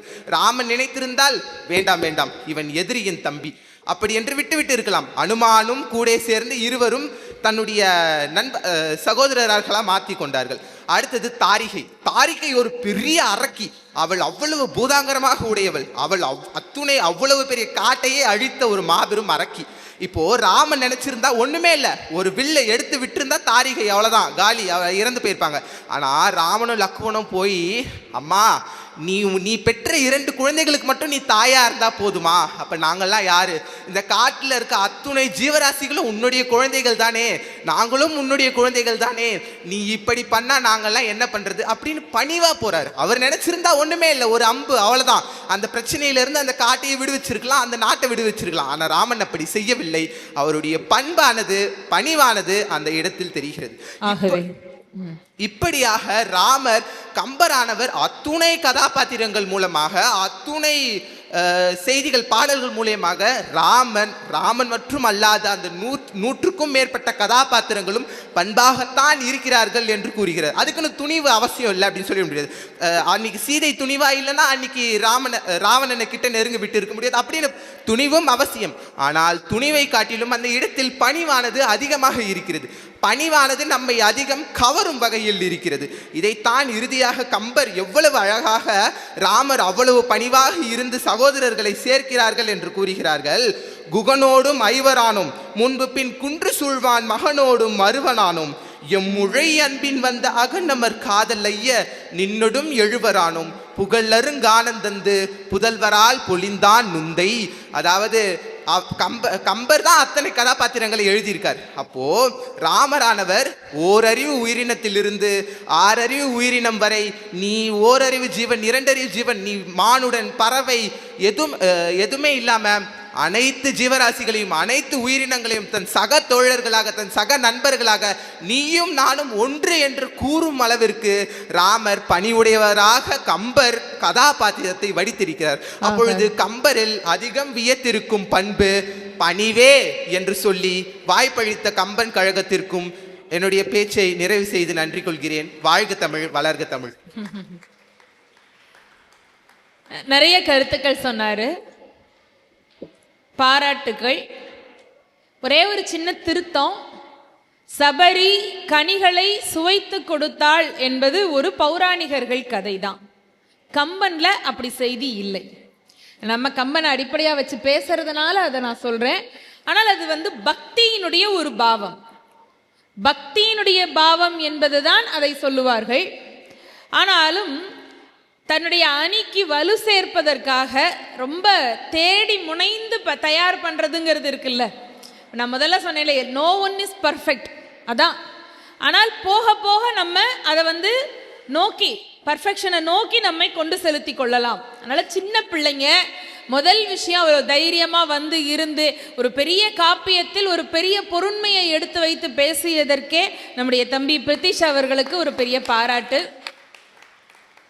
அவர் பணிவு அப்படின்னு பேசிட்டு போயிட்டாரு. எனக்கு என்னமோ இந்த அணி ரொம்ப துணிச்சலா இருக்கிற மாதிரி தான் தோணுது. அதுவும் அதிருபுதிரி துணிச்சலா தான் பேசுறாங்க. இந்த பக்கம் துணிவுன்னு நிஜமாவே பேச வர்றவங்க என்ன சொல்ல போறாங்கன்னு தெரியல. மகாலட்சுமி வாங்கம்மா, அன்பு சகோதரி மகாலட்சுமி அவர்கள் வராங்க, வாங்க. அங்கம் பிளந்து கிடந்து துடித்திடனும் பொங்கு தமிழை பேச மறவேனோ. அன்னை தமிழுக்கும் கவி சக்கரவர்த்தி கம்பனுக்கும் சான்றோர் பெருமக்களுக்கும் அடியேனின் அன்பு வணக்கங்கள். நடுவர் அவர்களே, தலைப்பு கம்பரில் நம்மை பெரிதும் கவரும் பண்பு பணிவா துணிவா. கம்பரில் நம்மை பெரிதும் கவரும் பண்பு துணிவே என்றுதான் நான் பேச போகிறேன். என்னன்னா, எனக்கு முன்னாடி பேசின தம்பி பிரதீஷ் அவர்கள் சொன்னாங்க, ராமர் வந்துட்டு அரசன் ஆணையிட்டு போயிட்டு இருக்கலாமே, ஆனா அங்கு பணிவா செயல்பட்டாருன்ட்டு.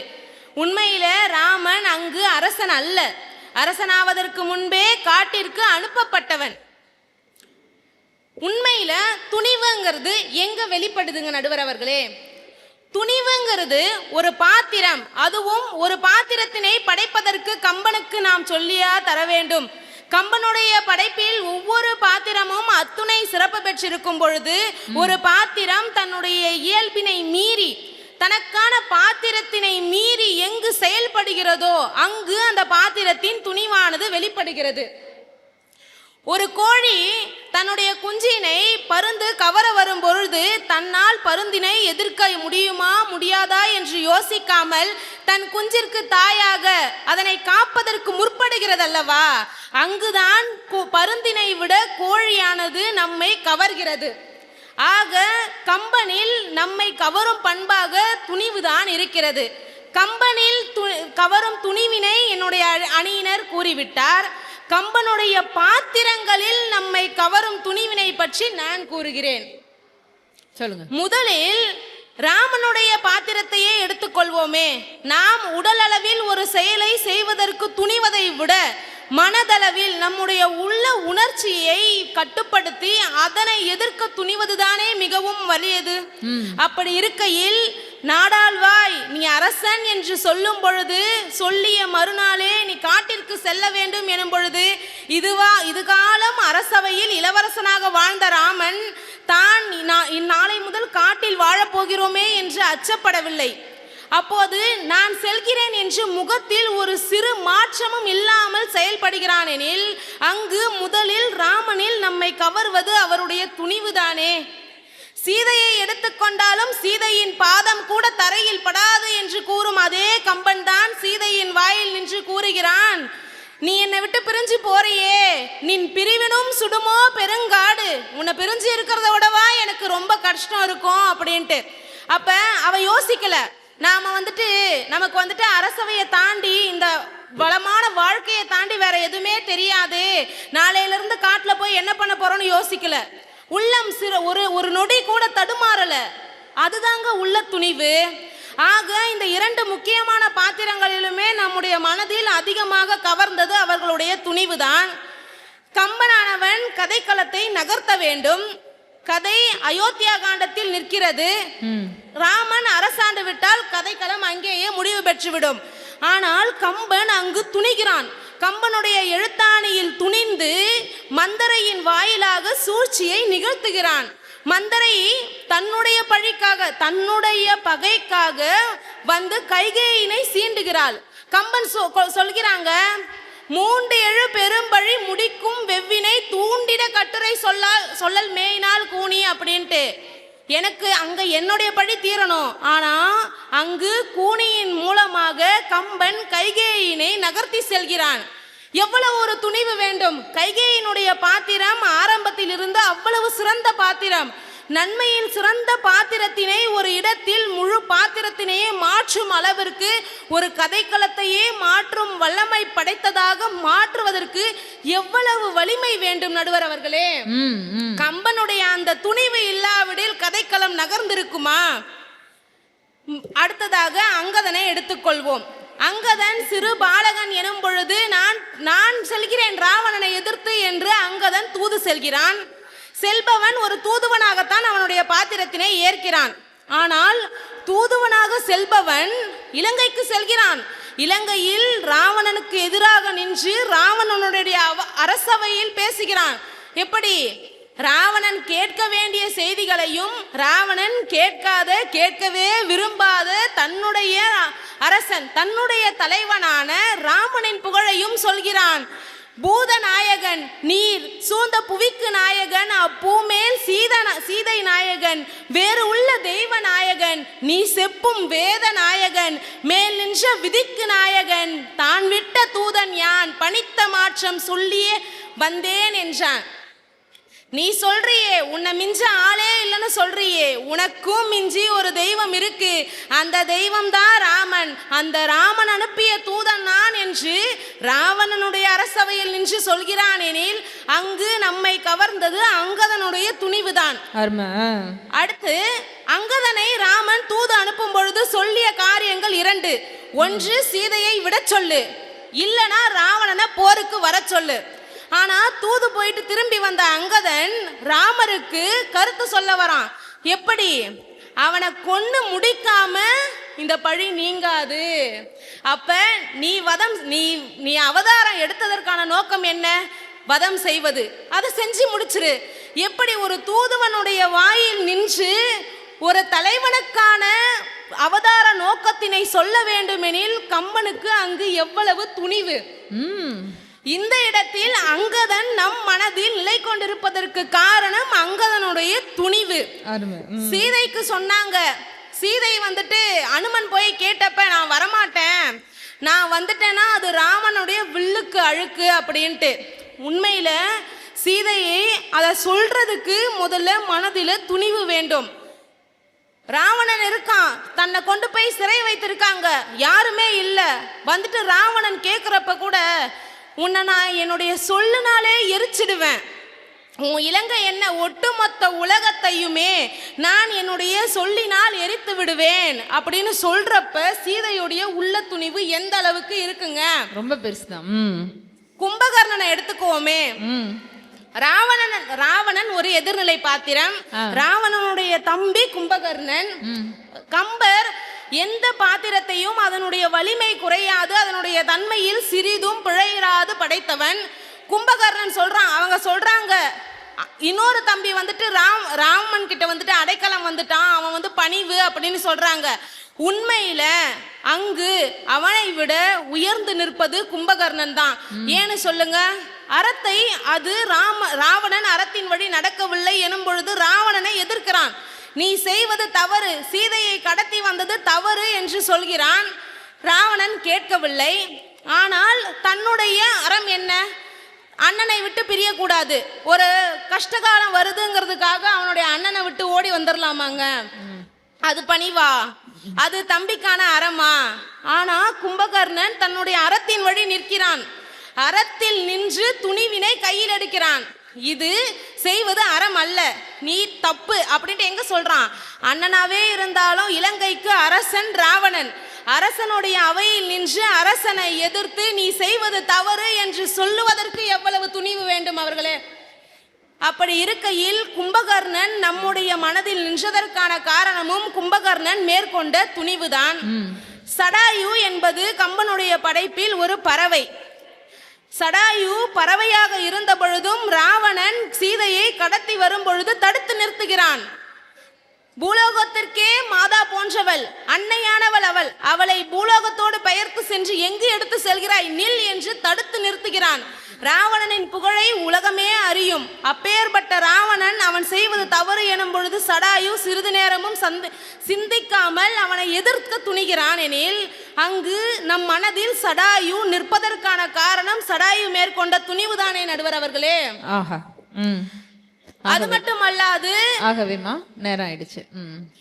உண்மையில் கம்பனே கதைக்களத்தை நகர்த்துவதற்கும் கதாபாத்திரங்களை அவற்றின் தன்மையின் உச்ச நிலையில் அடைவதற்கும் கையில் எடுக்கும் ஆயுதமே துணிவுதான் எனும் பொழுது கம்பர் ஆனாலும் கம்பர் படைத்த பாத்திரங்கள் அத்துணையுமே கம்பன் வழி நின்ற போதிலும் அந்த பாத்திரங்கள் அத்துணையுமே நம் மனதில் நிற்பதற்கான முக்கிய பண்பு அவற்றின் துணிவுதான் என்று கூறி, என்றுமே பணிவு வந்த பிறகு துணிவு இருந்தால்தான் அந்த பணிவே அங்கு செல்லுபடியாகும். ஒருவன் துணிவினால் அவைக்கு வந்த பிறகுதான் நான் யார் என்பதே உங்களுக்கு தெரியும். இப்போது நான் பணிவாக நடந்து கொண்டால்தான் நான் பணிவானவள் என்பதையே நீங்கள் அறிவீர்கள். ஆக பணிவிற்கு முதலில் தேவைப்படுவது துணிச்சலான துணிவுதான் என்று கூறி, வாய்ப்பளித்தமைக்கும் வாய்மொழி கேட்டமைக்கும் நன்றி பாராட்டி இடம் சார்கிறேன். நன்றி, வணக்கம். அதாவது கம்பரில் நம்மை பெரிதும் உட்காருங்க. கம்பரில் நம்மை கவருவது பணிவா துணிவா அப்படின்னா, கம்பர் எழுதிய காப்பியத்தில் இருக்கக்கூடிய கதை மாந்தர்கள் அவர்களுடைய அந்த கதாபாத்திர வடிவத்தை வச்சு தான் இது வரைக்கும் பேசி நான் கேட்டிருக்கேன். ஆனா கம்பனுக்கே பணிவு இருக்கா துணிவு இருக்கான்னு மாத்தி பேசுறதை இங்கே தான் நான் பார்த்துருக்கேன். ஆனா குழந்தைகளுடைய அந்த சிந்தனை ஒரு புதுமையாகத்தான் இருக்கிறது. கம்பனுக்கு துணிச்சல் இருக்கிறதுனால தானேங்க இவ்வளோ பெரிய காப்பியமே வந்தது அப்படின்னு அவங்க சொன்ன 2 செய்தி ரொம்ப சரியான செய்தி. ஒன்று ஜடாயு, அடுத்தது அங்கதன். நம்ம கண்ணு முன்னால ஒரு அக்கிரமம் நடக்கிற பொழுது அதை உடனே போய் கேட்பது என்பதுதான் இங்கே துணிச்சல். அது யாராவது சொல்லுவாங்களான்னு நான் கொஞ்சம் அப்படி தேடினேன். நல்ல வேளை அந்த குழந்தை சொல்லிட்டாங்க. அவர்களுக்கு என்னுடைய மனமார்ந்த பாராட்டுக்கள். எதிரணி இன்னும் என்ன சொல்றாங்கன்றதை நம்ம கேட்டுட்டு அப்புறம் அதை பற்றி இன்னும் கொஞ்சம் நம்ம பார்க்கலாம். அருமையாக பேசினார்கள். அப்போ இந்த பக்கம் பணிவுதான் என்று பேசுவதற்காக கோவில்பட்டியிலிருந்து செல்வன் தீபக் அவர்கள் வருகிறார்கள். ரொம்ப தமிழகம் முழுவதும் கம்பன் கழகங்களில் பேச்சு போட்டியில் போய் தீபக் பரிசு வாங்குறது அப்படிங்கிறது ரொம்ப ஒரு சர்வசாதாரணமான செய்தியாக இன்னைக்கு மாறிக்கிட்டு இருக்கு. நல்லா வளர்ந்து வரக்கூடிய அன்பு தம்பி. தங்கம் பேசுங்க தங்கம். நான் அந்த மணி அடிக்கிறதுக்கு முன்னாடி நீங்கள் பேசுவீங்களாம் அதானே? அதுக்குள்ள முடிச்சிருங்க. வில் கிடந்தது மிதிலையின் நகரிலே, கல் கிடந்தது கானகம் தண்டிலே, நெல் கிடந்தது சடையனின் வீட்டிலே, சொல் கிடந்தது கம்பனின் நெஞ்சிலே, உயிர் தெழுந்தது ராமனின் கதையரோ என்கிற வரிகளை சொல்லி எதிர்கால மாணவர்களை கம்பனை படிக்கச் செய்கிற இந்த அரும்பெரும் பணியை ஆற்றி கொண்டிருக்கக்கூடிய மாணவர் கம்பர் கழகத்தின் நிர்வாகிகள் உள்ளிட்ட இந்த அவையை அணி செய்து கொண்டிருக்கக்கூடிய அனைவரையும் வணங்கி என்னுடைய உரையை தொடங்குகிறேன். அம்மா, நீங்க சொன்ன மாதிரி எதிரணியில இருக்கக்கூடிய 2 பேரும் கம்பனுடைய கதாபாத்திரங்களில் நம்மை பெரிதும் கவரும் பண்பு பணிவா துணிவாங்கிறது பேசுறதை விட கம்பனிடம் நம்மை பெரிதும் கவருவது பணிவா துணிவான்னு பேச ஆரம்பிச்சிட்டாங்க. சஜீஸ்வரன் அண்ணனும் சரி, மகாலட்சுமி அக்காவும் சரி அதைத்தான் பேசினாங்க. உண்மை, கம்பன் பல இடங்களில் துணிவாக தன்னுடைய எழுத்தாணியை கொண்டு பல விடயங்களை மாற்றி எழுதியிருக்கிறான். அதில் மாற்று கருத்தே கிடையாது. ஆனால் இதை எல்லாவற்றையும் எழுதுவதற்கு முன்பாக கம்பன் தன்னுடைய காப்பியத்தை தொடங்குகிற இடத்திலேயே தன்னுடைய பண்பை காட்டுகிறான். என்ன சொல்லுகிறான்? நொய்தின் நொய்ய சொல் நூல்களுற்றேன் என்னை வைதவைவின் மராமரம் ஏழ்துளை எய்த எய்துவதற்கு எய்திய மாக்கதை. அடுத்துதான் முக்கியமான வரிய வச்சான். செய்தவன் சொல் நின்ற தேயத்தே. வான்மீகிட்ட இருந்து தான் எடுத்து எழுதுறாரு. ஆனா அந்த வான்மீகியினுடைய சொல் இப்படி பரவி கிடக்கிற இடத்திலே இந்த எளியவன் பாடுகிறேன் என்று அவையடக்கத்தினுடைய உச்சத்திற்கு சென்றல்லவா பாடி எழுதியிருக்கிறார். துணிவை தன்னுடைய காப்பியத்தில் செதுக்குவதற்கு முன்பாக தன்னையே பணிவின் வடிவமாக செதுக்கிய கம்பன் என்று சொன்னால் நீங்க துணிவுன்னு பேசிட்டு இருக்கிறீங்க. சரி, அடுத்து மகாலட்சுமி அக்கா சொன்னாங்க அங்கதனுடைய துணிவு போற்றத்தக்கது அப்படின்னு. உண்மை, அங்கதனுடைய துணிவு போற்றத்தக்கது. ஆனா அந்த அங்கதனுடைய பணிவை பற்றி ரொம்ப நுட்பமான ஒரு செய்தி ஒன்று சொல்லுவார்கள். என்ன அப்படின்னா, நீங்க சொன்ன மாதிரி ராவணனுடைய அவையில போய் அவனுடைய தலைவனாகிய ராமனினுடைய பெருமையெல்லாம் சொல்லுகிறான். அது பெரிய துணிவு தான், ஏத்துக்கிறோம். ஆனா இப்ப காட்சி என்ன அப்படின்னா, சுக்ரீவன் கல்லுண்டு மயங்கி கிடக்கிறான். ராமன் கோபம் கொண்டு லக்குவனை அனுப்பிவிடுறார். லக்குவன் நகரை நோக்கி வருகிறார். அந்த இடத்துல தாரை எதிர்கொண்டதற்கு பின்பாக இங்கே லக்குவனை எதிர்கொள்றது நம்முடைய அங்கதன். அந்த இடத்துல அங்கதன் என்ன செய்கிறான், அப்படியே லக்குவனை வணங்கி விட்டு நான் போய் சுக்ரீவனை சொல்கிறேன் அப்படின்னு சொல்லிட்டு போகிறான். இந்த இடத்துல அவன் வணங்குறான் அப்படின்னா அவனுக்கு அது காரணம் பயம். அடுத்து ஒரு செய்தி, இப்போ போய் சுக்ரீவனை பார்த்துட்டு வந்தாச்சு, சுக்ரீவன் தயாராக இருக்கிறான், நீ வா லக்குவான்னு சொல்லணும். அந்த இடத்துல கம்பன் போடுகிறான், அங்கதம் பெயர்த்தும் வந்து ஆண்டு அடியினை தொழுதான் ஐய எங்கு இருந்தான் நும் கோமான் அப்படின்னு அவன் கேட்க ஆரம்பிக்கிறான். இப்போ என்ன விஷயம் அப்படின்னா, லக்குவன் கோபத்தோட வந்திருக்கிறான், அவனை எதிர்கொள்ளணும். முதல்ல பயத்தோட வணங்கிட்டு போய் சுக்ரீவன்ட்ட பேசிட்டு வந்தாச்சு. இப்போ முதல்லையே கையெடுத்து கும்பிட்டவன் அடுத்த ஒரு மணி நேரத்துலையோ ஒரு அரை மணி நேரத்துலையோ வந்து திரும்ப கையெடுத்து கும்பிட்றான் அப்படின்னா, இதைத்தான் உரையாசிரியர்கள் சொல்லுகிறார்கள். அங்கே அங்கதன் வணங்கியது அச்சத்தின் விளைவு. அச்சத்தின் விளைவு வணங்கியதை பணிவுன்னு நம்ம சொல்ல முடியாது. ஆனால் அடுத்த சில நிமிடத்திலேயே அந்த பரபரப்பான நேரத்திலும் கூட லக்குவன் தனக்கு உடைவாள் கொடுத்த ராமனினுடைய சகோதரன் அவனை வணங்க வேண்டும் என்கிற எண்ணத்திலே பரபரப்பான சூழலிலும் கூட ஆண்டு அடியினை தொழுது வணங்கினான்னு கம்பன் போடுறான்னு சொன்னா, அப்படிப்பட்ட அச்சம் மிகுந்த சூழலிலும் கூட தன்னுடைய பணிவை அவன் கடைபிடிக்கிறான்னு சொன்னா, அப்படிப்பட்ட அங்கதனுடைய பணிவும் இந்த காப்பியத்தில் பேசப்பட்டிருக்கிறது. சரி, மிக விரைவாக என்னுடைய 2 செய்திகளை மட்டும் நான் சொல்லி நிறைவு செய்கிறேன் பெருமக்களை. இது நல்ல பிள்ளைக்கு அழகு. ஆமா. இப்ப விபீஷணனுக்கு அடைக்கலம் கொடுக்கிற காட்சி, ராமன் தன்னுடைய நண்பர்களோடு ஆலோசிக்கக்கூடிய அந்த காட்சி. இப்ப ஒவ்வொருத்தங்களா ராமன் கேட்க ஆரம்பிக்கிறான். முதல்ல சுக்ரீவன் பேசுறா. சுக்ரீவன் பேசிட்டு இந்த மாதிரி விபீஷணனை சேர்ப்பது என்பது நமக்கு தகாது அப்படின்னு சொல்லி முடிச்சாச்சு. அடுத்து சாம்பன் பேசுறான், நீலன் பேசுறான், எல்லா மந்திர கிழவர்கள் எல்லோரும் பேசிவிட்டார்கள். அடுத்ததாக ராமன் அனுமனை நோக்கி திரும்புகிறான். நமக்கு தெரியும், அனுமனை ராமன் நீ இதை பற்றி கருத்து சொல்லுப்பான்லாம் சொல்லலை, ஒரே ஒரு பார்வை தான் அனுமன் பேச ஆரம்பிச்சிட்டார். ஆனால் அனுமன் அங்கே பேசுகிற செய்தி தான் இங்கே முக்கியம். இங்கே மாணவர்களாகிய நாம் எல்லோரும் கூடியிருக்கிறோம். நாம் எல்லோருக்கும் பணிவு என்பது என்ன என்பதை அனுமன் தன்னுடைய பேச்சின் மூலமாக கற்றுத்தருகிற இடம் என்பதாலே நாம் அனைவரும் கவனமாக இந்த இடத்தை பார்க்க வேண்டும். என்ன சொல்லுகிறான் அனுமன்? முதல்ல வணங்கிய சென்னியன் மறைத்த வாயினன் நுணங்கிய கேள்வியன் நுவழ்வதாயினான் அப்படின்னு கம்பன் ஆரம்பிக்கிறான். அப்படி தன்னுடைய தலைவனாகிய தெய்வமாகிய ராமன் முன்பு கை கட்டி கொண்டு வாயை பொத்திக்கொண்டு பேசுகிற அனுமன் அடுத்துதான் சொல்றான், எப்பா எனக்கு முன்னாடி சுக்ரீவன் பேசுனா, சாம்பன் பேசுனா, நீலன் பேசுனா, இத்தனை பேரும் பேசியிருக்கிறாங்க. இத்தனை பேரும் பேசுனதுக்கு அப்புறமாக நீ என்னிடம் கேட்கிறாய். அங்கதான் அவன் சொல்றான், தெரிந்து என்ன ஏய்ந்தவர். எப்ப அவங்கெல்லாம் அறிவுள்ள ஆட்கள், அவங்க பேசுனதுக்கு பின்னாடி நீ என்ன பேச சொல்றியேன்னு பணிவா சொல்றான். ஆனா இந்த பணிவு தேவைதானா? இல்லை. ஏன் தெரியுமா? அவர்கள் எல்லோரையும் விட இலங்கைக்கே சென்று விபீஷணனை பார்த்து வந்தவன் அவன். அப்ப விபீஷணனை பற்றி தெரிந்த செய்திகள் அவன் கையில் இருக்கக்கூடிய மிகப்பெரிய செல்வம். இங்கே வள்ளுவர் அப்படியே கொண்டு வாங்க. வள்ளுவன் என்ன சொல்றான்? பணிவு யாருக்கு அழகா? எல்லாருக்கும் நன்றாம் பணிதல், அவருள்ளும் செல்வர்க்கே செல்வம் தகைத்து அப்படின்னு சொல்றான். அப்ப வெறுமனே ஒரு செய்தியும் விபீஷணனை பற்றி தெரியாதவர்கள் எல்லாம் பேசிய செய்தியை வைத்துக்கொண்டு, ஆனா விபீஷணனை நேர்லையே பார்த்த மிகப்பெரிய கருத்து செல்வத்தை கையில் வைத்துக்கொண்டு அவங்க பேசினதுக்கு அப்புறமா நான் பேசுறது பெரிய விஷயமா, பேசணுமான்னு அனுமன் கேட்கிறானா? இதுதான் அனுமன் இன்றைய மாணவர்களாகிய நமக்கு கற்றுத்தருகிற பாடம் என்று சொல்லி நிறைவாக இன்னும் ஒரே ஒரு செய்தி பெருமக்களே. நம்ம இந்த காப்பியம் முழுவதிலும் துணிவு துணிவு துணிவுன்னு பேசிட்டு இருக்கிறோம். இப்ப தலைப்பு என்ன? கம்பனில் நம்மை பெரிதும் கவரும் பண்பு. நம்மைனா அன்னையிலிருந்து இன்னைக்கு வரைக்கும் கம்பராமாயணத்தை அல்லது ராமாயணத்தை படிக்கிற எல்லோரையும் சேர்த்துதான். ஆமா. இப்ப திருக்கோளூர் பெண் பிள்ளை ரகசியத்துல பெண் பிள்ளை ஒவ்வொரு விஷயமா சொல்லிட்டே வராங்க. அதுல பெண் பிள்ளை சொல்லுகிற மிக முக்கியமான 2 இடம், இதுல ஒரு இடத்தை மட்டும் நான் சொல்றேன். வழியடிமை செய்தேனோ லக்குமணனை போலே அப்படின்னு திருக்கோளூர் பெண் பிள்ளை சொல்லுகிறார்.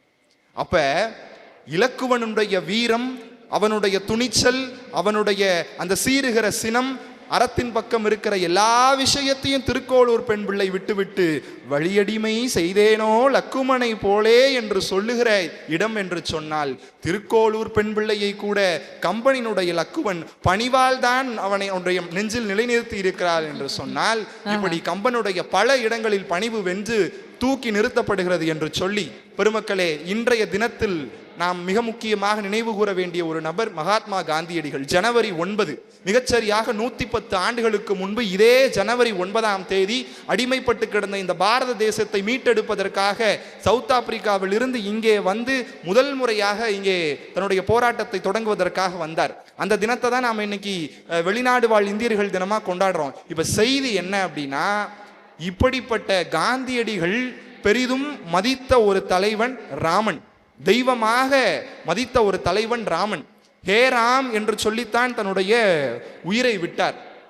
அந்த காந்தி எதற்காக இன்றைக்கு அளவுக்கும் நம்முடைய மனதில் பேசப்படுகிறார்னு சொன்னா, இந்த பாரத தேசத்தினுடைய சுதந்திர போராட்டத்திற்கு ஆயுத போராட்டம் எந்த அளவிற்கு வலிமை சேர்த்ததோ அதை விட ஒருபடி மேலே அகிம்சை போராட்டம் வழி சேர்த்தது.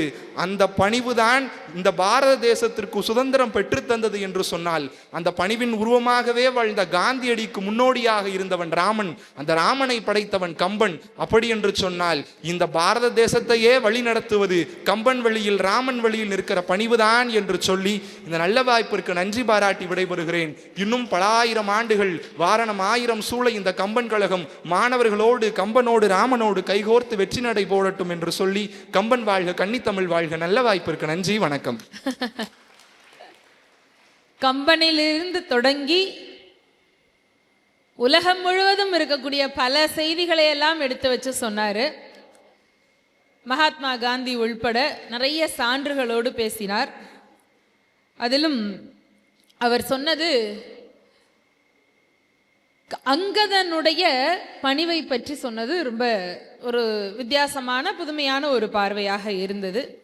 அதற்கு தம்பி தீபக் அவர்களுக்கு என்னுடைய வாழ்த்துக்கள்.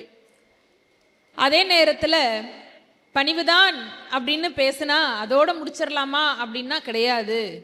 நான் ஒருத்தன் இருக்கேன், என்னை விட்டுட்டு நீங்களா எப்படி ஒரு முடிவுக்கு வருவீங்கன்னு பேசுவதற்காக ராமநாத சுவாமியினுடைய அருளை பெற்ற அன்பு பிள்ளை, பாம்பன்ல இருந்து புறப்பட்டு இன்றைக்கு தலைநகரம் வரைக்கும் தன்னுடைய படை பெருக்கத்தை பெருக்கி கொண்டிருக்கக்கூடிய நல்ல பேச்சாளர், அதையும் தாண்டி நல்ல கவிஞர்.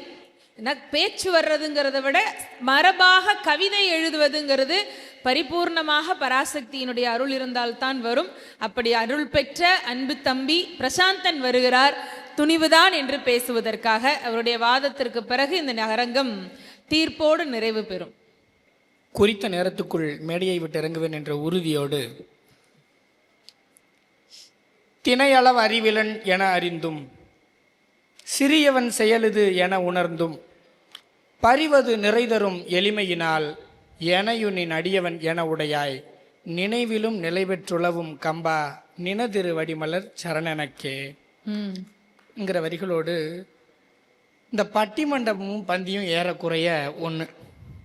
கடைசியாக வர்ற ஆள் கொஞ்சம் திண்டாட்டமாக தான் வேலையை முடிக்க வேண்டியிருக்கும். கம்பன்கிட்ட மட்டும் இந்த சிக்கல் வர்றதில்லை.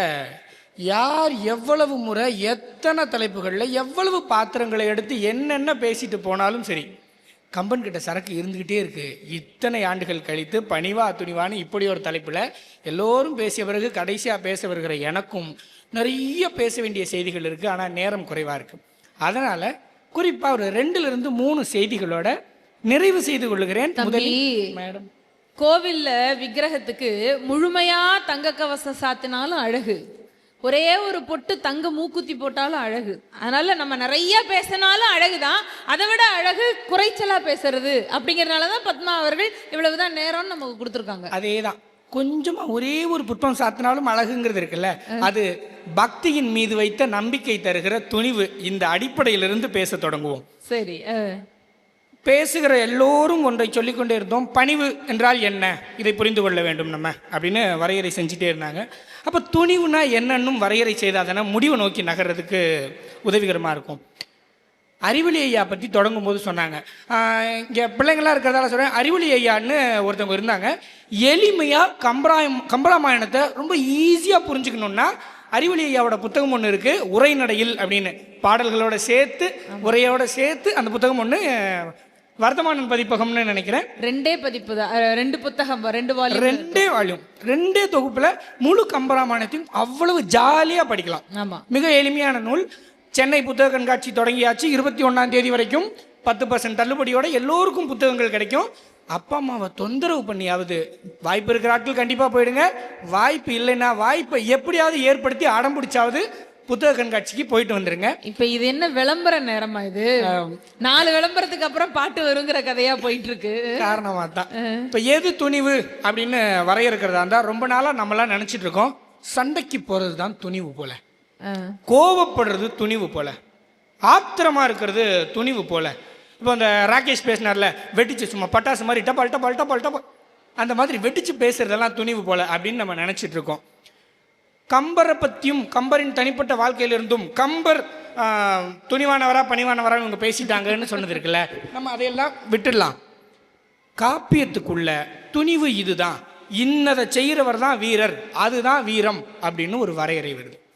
பாயிரம் தொடங்கும் போதே கம்பர் பணிவாக தான் நான் இதை ஆரம்பிக்கிறேன்னு சொல்லிட்டாருங்க, இனி என்ன பேச வேண்டியிருக்கு அப்படின்னு சொல்கிறதா இருந்தா, பாயிரம் எழுதுவதற்கு அடிப்படையே தன் கவித்திறன் மீதும் தன் புலமையின் மீதும் தான் எடுத்திருக்கிற கதையின் மீதும் கம்பருக்கு இருந்த துணிவு தான். அதை நம்ம ஓரம் வச்சிடலாம். ஒரு பிரச்சனை வருது, இந்த பிரச்சனையை நேராக சண்டைக்கு போய் அடிதடியாகவோ அல்லது தன் வீரத்தை பயன்படுத்தி தன் புஜபல பராக்கிரமத்தை பயன்படுத்தியோ தீர்க்கிறதுக்கு பேர் வீரம் இல்லை, அது சூரத்தனம் இல்லை, அது துணிவு இல்லை. அறம்னு ஒன்று இருக்குப்பா. இறப்பினும் திரியலாம் இழப்ப நேரினும் துறப்பிலர் அறம் எனில் சூரர் ஆவதே. நீ என்ன வேணா பண்ணிக்கோ, என்ன வேணா சொல், யார் என்னமும் சொல்லிட்டு போகட்டும், அறம்னு ஒன்று இருக்கு. அறம் கடந்து ஏதாவது ஒன்று நடக்கும்னா அதை நடக்க விடவே கூடாது. இறப்பு வரினும் நம்மிடம் இருக்கிற செல்வமெல்லாம் துறக்க நேரிடணும், அதை ஒருபோதும் அனுமதிக்கவே கூடாது. இதுதான் அறம். இப்போ தொடக்கத்திலிருந்து பணிவின் அணியினர் சொன்ன எல்லா பாடல்களையும் எல்லா உதாரணங்களையும் எடுத்துக்குவோம். அங்கதனுடைய பணிவு, ராமன் பணிவாக ஏற்றுக்கிட்டு மன்னவன் பணி என்றாகில் நும்பணி மறுப்பணும்னு சொல்லிட்டு போனது, வேற இன்னும் வேற இத்தியாதி உதாரணங்கள் எதை எடுத்துக்கிட்டாலும் கொஞ்சம் யோசிச்சு பார்த்தா அதன் அடிப்படை என்னவென்றால் அவர்களுக்கு தத்தமது அறத்தின் மீது இருக்கிற துணிச்சல். இந்த துணிச்சலின் அடிப்படையில் தான் இவர்களால் இப்படி ஒரு பணிவை காண்பிக்க முடிந்தது. எப்பவுமே பெரியவங்க சொல்றதை கேட்கணும் அப்படிங்கிறது குழந்தைகளுக்கான அறம் கண்ணா. இப்போ சொல்லிட்டாங்க, நான் அவங்க சொன்னதுக்காக நான் அப்படியே அதை ஏற்றுக்கணுமா அப்படின்னா, சொன்னது சரியா தப்பான்னு யோசிக்கணும், ஏன்னு கேள்வியெல்லாம் கேட்கணும். அது நமக்கு பொருத்தமாக இல்லைன்னா இந்த மாதிரி இல்லையே அப்படின்னு கேட்கலாம். நமக்கு புரியலைன்னா எனக்கு புரியலைன்னு கேட்கணும், தெரியலைன்னா தெரியலைன்னு ஒத்துக்கணும். அதுதான் பெரிய அறிவு. அதுதான் பெரிய பல பேர்ட்ட பிரச்சனையா இருக்கு. தெரியாம பேசிட்டாலும் தெரியாம பேசிட்டேன்னு சொல்றது மட்டும் தெரிய மாட்டேங்குது. கரெக்ட். எனக்கு தெரியாதுன்னு சொல்றதுதான் பெரிய துணிவு. ராமன் தான் இதுல மிகப்பெரிய எக்ஸாம்பிள். நிறைய இடங்கள்ல எனக்கு இது தெரியலையே நீ எப்படி செஞ்ச அப்படின்னு எல்லாம் வாய் விட்டு கேட்டதே உண்டு. நம்ம இந்த உதாரணத்தை எப்படி வச்சுக்கலாம், கம்பரும் இதே மாதிரி ஒரு இடத்துல ஒத்துக்கிட்டது உண்டு, ராமரும் ஒத்துக்கிட்டது உண்டு. முதல்ல ராமர் ஒத்துக்கிட்ட இடம் பார்க்கலாம். இந்த மாதிரி காட்டுக்கு போயாச்சு, காட்டுக்கு போனால் தங்குறதுக்கு வீடு வேணும் இல்லையா, அப்போது இவர் ஒரு வேலையாக இருக்கார். அந்த நேரம் லக்ஷ்மணன் என்ன பண்ணுறான், அங்கே இருந்த புல்லெல்லாம் கலெக்ட் பண்ணி அழகாக ஒரு பர்ணசாலை ஒன்று தங்குறதுக்கு இடம் ஒன்று பண்ணிட்டான். ராமர் இதை பார்த்துட்டு எங்கு கற்றனை இது போல் அப்படின்னு வாயை விட்டே கேட்டார். கூடவே சுத்திரிய செவ்வாழை, இது எனக்கு தெரியவே தெரியாதே, எல்லா நேரமும் கூட தான் இருக்க, நான் தூங்குற நேரம் கூட நீ தூங்க போகிறது இல்லை, எங்கே கற்றுக்கிட்ட இது மாதிரி அப்படின்னு கேட்டார். நமக்கு ஒன்று தெரியலைன்னா அதை தெரியலைன்னு ஒத்துக்கிட்டு எங்கேருந்து அதை இன்னொருத்தர் கற்றுக்கிட்டாங்கன்னு தெரிஞ்சுக்கிறது இருக்குல்ல, அதுதான் பெரிய துணிவு. அந்த துணிவை கம்பன் தன் காப்பிய நாயகன் மூலம் காட்டியது இருக்குல்ல, அதுதான் நம்ம வியக்க வைக்கிற செய்தி. சபாஷ். ஆகவே சரி, ராமர் சொல்லிட்டாரு, கம்பர் எங்க இதை சொன்னாரு, தம்பி சொன்னார், நொய்தின் நொய்ய சொல் நுகழலுற்றேன். சரி, அதெல்லாம் ரொம்ப பணிவாக இறங்கி சொல்லியாச்சு, அது அவையடக்கத்துக்காக சொன்னது. கம்பரோட கவிப்புலமையின் மீது இருக்கிற துணிச்சல் இருக்குல்ல, அந்த துணிச்சலின் விளைபொருள் தான் இதெல்லாம். இதே இடத்துல இதே பாயிரத்தில் கம்பர், நான் வந்து ஒரு பார்க்கடலை பூனை நக்கி குடிக்க முயற்சி பண்ணான், குடிக்க கூட இல்லை, குடிக்கிறதுக்கு முயற்சி பண்ணால் அந்த முயற்சி எப்படி இருக்குமோ அப்படி தான் இதை முயற்சி பண்ணுறேன். எனக்கு முன்னாடி நிறைய பேர் சொல்லிட்டாங்க, தெய்வ மாக்கவி மாட்சி தெரிவிக்கவே இதெல்லாம் சொல்கிறேன்னு சொல்லியாச்சா. சொல்லி தொடங்கி அப்படியே உள்ளே வருது. ராமன் ரொம்ப பணிவா மன்னவன் பணி என்றாகில் நும்பணி மறுப்பணும்னு சொன்ன இடம் இருக்குல்ல, அதுக்கு முன்னாடி ஒரு 2-3 சீன் தள்ளி பார்த்தோன்னா, இனிமே உனக்கு வந்து நாடு கிடையாது, காட்டுக்கு போ அப்படின்னு சொல்லியாச்சு. சொன்ன உடனே ராமர் முகம் எப்படி இருந்துச்சான், அதை மென்ஷன் பண்ணல. அதை சொல்லும்போது என்ன சொல்லி சொல்கிறது? கம்பருடைய கவி புலமை மேலே அவருக்கு பெரிய எண்ணம் இருந்துச்சு, தன் பலமான எண்ணம் மேலே அவருக்கு நம்பிக்கை இருந்துச்சு, புலமையெல்லாம் நம்பினார். தனக்கு தெரியலைன்னா தெரியலைன்னு சொல்லுகிற துணிச்சல் இருந்ததால் தான் இன்றும் அவர் கவி சக்கரவர்த்தியாக கொண்டாடப்பட்டு கொண்டே இருக்கிறார். அந்த முகம் எப்படி இருந்துச்சான்? இப்பொழுது எம்மனோரால் இயம்புதற்கு அரிதே. என்ன மாதிரி ஆளுங்களாலெல்லாம் இதை சொல்லி எக்ஸ்பிளைன் பண்ண முடியாதுப்பா, அதெல்லாம் பெரிய பெரிய ஆளுங்க அப்படின்னு சொல்லுவதற்குல்ல. இந்த துணிச்சல் இன்றளவும் நிறைய பேருக்கு வந்து சேரவே இல்லை.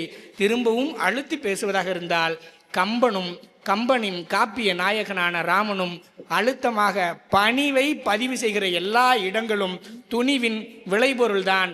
துணிவை தனியே பதிவு செய்கிற எல்லா இடங்களும் தமிழின் தனிப்பெரும் பண்பாடான வீரத்தின் விளைபொருள் என்பதை மீட்டொரு முறையும் அழுத்தி சொல்லி, மறுப்பதற்கு நிறைய கருத்துக்கள் இருந்த போதும் கூட்டு ஒருவரையும் வேண்டா கொற்றவ, கூட்டணி குறித்த எந்த கவலையும் இல்லாத நடுநாயகமாக இருக்கிற என் பேரன்புக்குரிய அக்கா தீர்ப்பையும் தன் துணிச்சலோடு ஆற்றி தருவார் என்று நம்பி நல்ல வாய்ப்புக்கு நன்றி பாராட்டி இடம் சார்கிறேன். நன்றி, வணக்கம். எதிர்கால அரசியல் என்ன ஆக போகுதோ தெரியல. ஓட்டு போட மாட்டாங்கன்னு நினைச்சு விடவும் முடியாது, இவங்க போடுவாங்கன்னு நம்பி இறங்கவும் முடியாது. நடக்கட்டும், நல்லது எப்படியோ நல்லது நடந்தா சரி. அதுதானே தம்பி, வரட்டும், போட்டுடலாம். 6 பிள்ளைகளும் ரொம்ப அற்புதமாக அவரவர்கள் எடுத்த தலைப்பில் சிறப்பாக பேசியிருக்காங்க. நல்ல வித்தியாசமான சிந்தனை களம் இந்த இடம். ஒவ்வொருவரும் வழக்கமாக சொல்லக்கூடிய உதாரணங்களோடு சேர்த்து அவங்களுக்கு தோணிய தனிப்பட்ட காரணங்களையும் சேர்த்து பேசியது ரொம்ப மகிழ்ச்சியாக இருந்தது. அதை விட பெருசு, நீங்க எல்லாரும் அவர்களுடைய அந்த பேச்சை ஆமோதித்து கேட்டு ரசித்தது என்பது எங்களுக்கு ஒரு பெரிய ஊக்கம். நுட்பமான சில இடையிலான கருத்துக்களை சொல்ற போதும், இந்த கமெண்ட் சொல்ற போதும் அங்கிருந்து நமக்கு நல்ல ரெஸ்பான்ஸ் வந்ததுங்கிறது. இந்த மாதிரி அரங்கம் நடத்துறதுடைய நோக்கம் 100 பிள்ளைகள் உட்கார்ந்து கேட்டால் ஒரு 6-7 பேருடைய மனதிலாவது அது சென்று சேர்ந்து அடுத்த தலைமுறைக்கு அவர்கள் ஒரு உதாரணமானவர்களாக வர வேண்டும் என்பதுதான். 100ல் 6 அல்ல, 100ல் 60 இங்கே வரும் என்கின்ற நம்பிக்கை எனக்கு இப்பொழுது வருகிறது. பிள்ளைகள் நல்லா கேட்டாங்க, பெரியவர்களும் ஊக்கப்படுத்தினார்கள் எங்களை. அவர்களுக்கு என்னுடைய நன்றியை சொல்லி, இந்த அமைப்பு நடத்துவது என்பது இருக்கிறதே ஒரு துணிச்சலான காரியம். இந்த துணிவுக்கு நான் பணிகின்றேன், சாதாரணம் இல்லை. ஒரு இடத்துல ஒரு 100 பெரியவங்களை அழைப்பு கொடுத்து வாங்கன்னா வருவாங்க. ஒரு 10-5 பேர் வர முடியாட்டி கூட மீதம் உள்ளவர்கள் வருவார்கள், வந்து நிகழ்ச்சியை கேட்பார்கள். நான் மீண்டும் சொல்றேன், குழந்தைகளை உட்கார வைத்து கேட்க வைப்பது என்பது இன்னைக்கு காலகட்டத்தில் ரொம்ப கடினமான ஒன்று. இன்னைக்கு எல்லாரும் ஏதோ வேறு ஒரு உலகத்திற்குள்ள கைபேசிக்குள்ள மூழ்கி போய் கொண்டிருக்கிற நேரத்தில் ஒருத்தருடைய பேச்சை கேட்பது என்பது ஒரு பெரிய தியானத்திற்கு சமம். அந்த தியானத்தை பிள்ளைகளுக்கு பழக்குவது இந்த நிகழ்வினுடைய நோக்கம். அதிலே வெற்றி கண்டிருக்கக்கூடிய மாணவர் கம்பர் கழகத்திற்கு என்னுடைய அன்பான வாழ்த்துக்கள். கம்பரில் நமக்கு மிகவும் கவர்ந்த பண்பு பணிவா துணிவா என்று கேட்டால், காலத்தின் அருமை கருதி தீர்ப்பை அடுத்த வருடம் ஒத்தி வைக்கிறேன்னு சொல்றதுக்கு இந்த நடுவருக்கு அதிகாரம் உண்டு. ஆனா அதுக்காக நம்ம என்ன உயர் நீதிமன்றமா இல்ல உச்ச நீதிமன்றமா? அப்பீல் போட்டாங்கன்னா செயலாளர் அடுத்த வருஷம் நீதிபதியை மாத்திடுவாங்க. அதனால இப்ப நீதிபதி தான் நீதிபதிங்கிறத நிரூபிக்க வேண்டிய இடத்துல இருக்கிறதுனால நான் என்ன சொன்னேன் நீதிபதி தான் நிரூபிச்சுக்க வேண்டிய இடத்துல இருக்கிறதுனால இப்பவே சொல்லிட்டு வீட்டுக்கு கிளம்பலான்னு நினைக்கிறேன். பெருமக்களே, எம்பெருமான் மகாவிஷ்ணுவினுடைய 9 அவதாரங்கள் இந்த மண்ணிலே பூர்த்தியா இருக்கின்றன. நிறைவா கடைசியா இதுக்கு முன்னாடி அவர் அவதரித்தது கிருஷ்ணாவதாரம், அது துவாபர யுகம். அதற்கு முன்பு திரேதா யுகத்திலே ராமபிரானாக அவதரித்தார். அப்படி அவதரித்த அந்த ராமபிரானுடைய கல்யாண குணங்கள்னு நிறைய நாம பேசுகிறோம். அதை காப்பியமாக எடுத்து வைத்து பாடியவர்கள் ஆதி காலத்திலே வால்மீகிதான் ஆதிகவியாக இருந்து இயற்றி தந்தார் என்றாலும் கூட பாரத தேசம் முழுவதும் ஒரு 100 வகையான ராமாயணங்கள் உண்டு.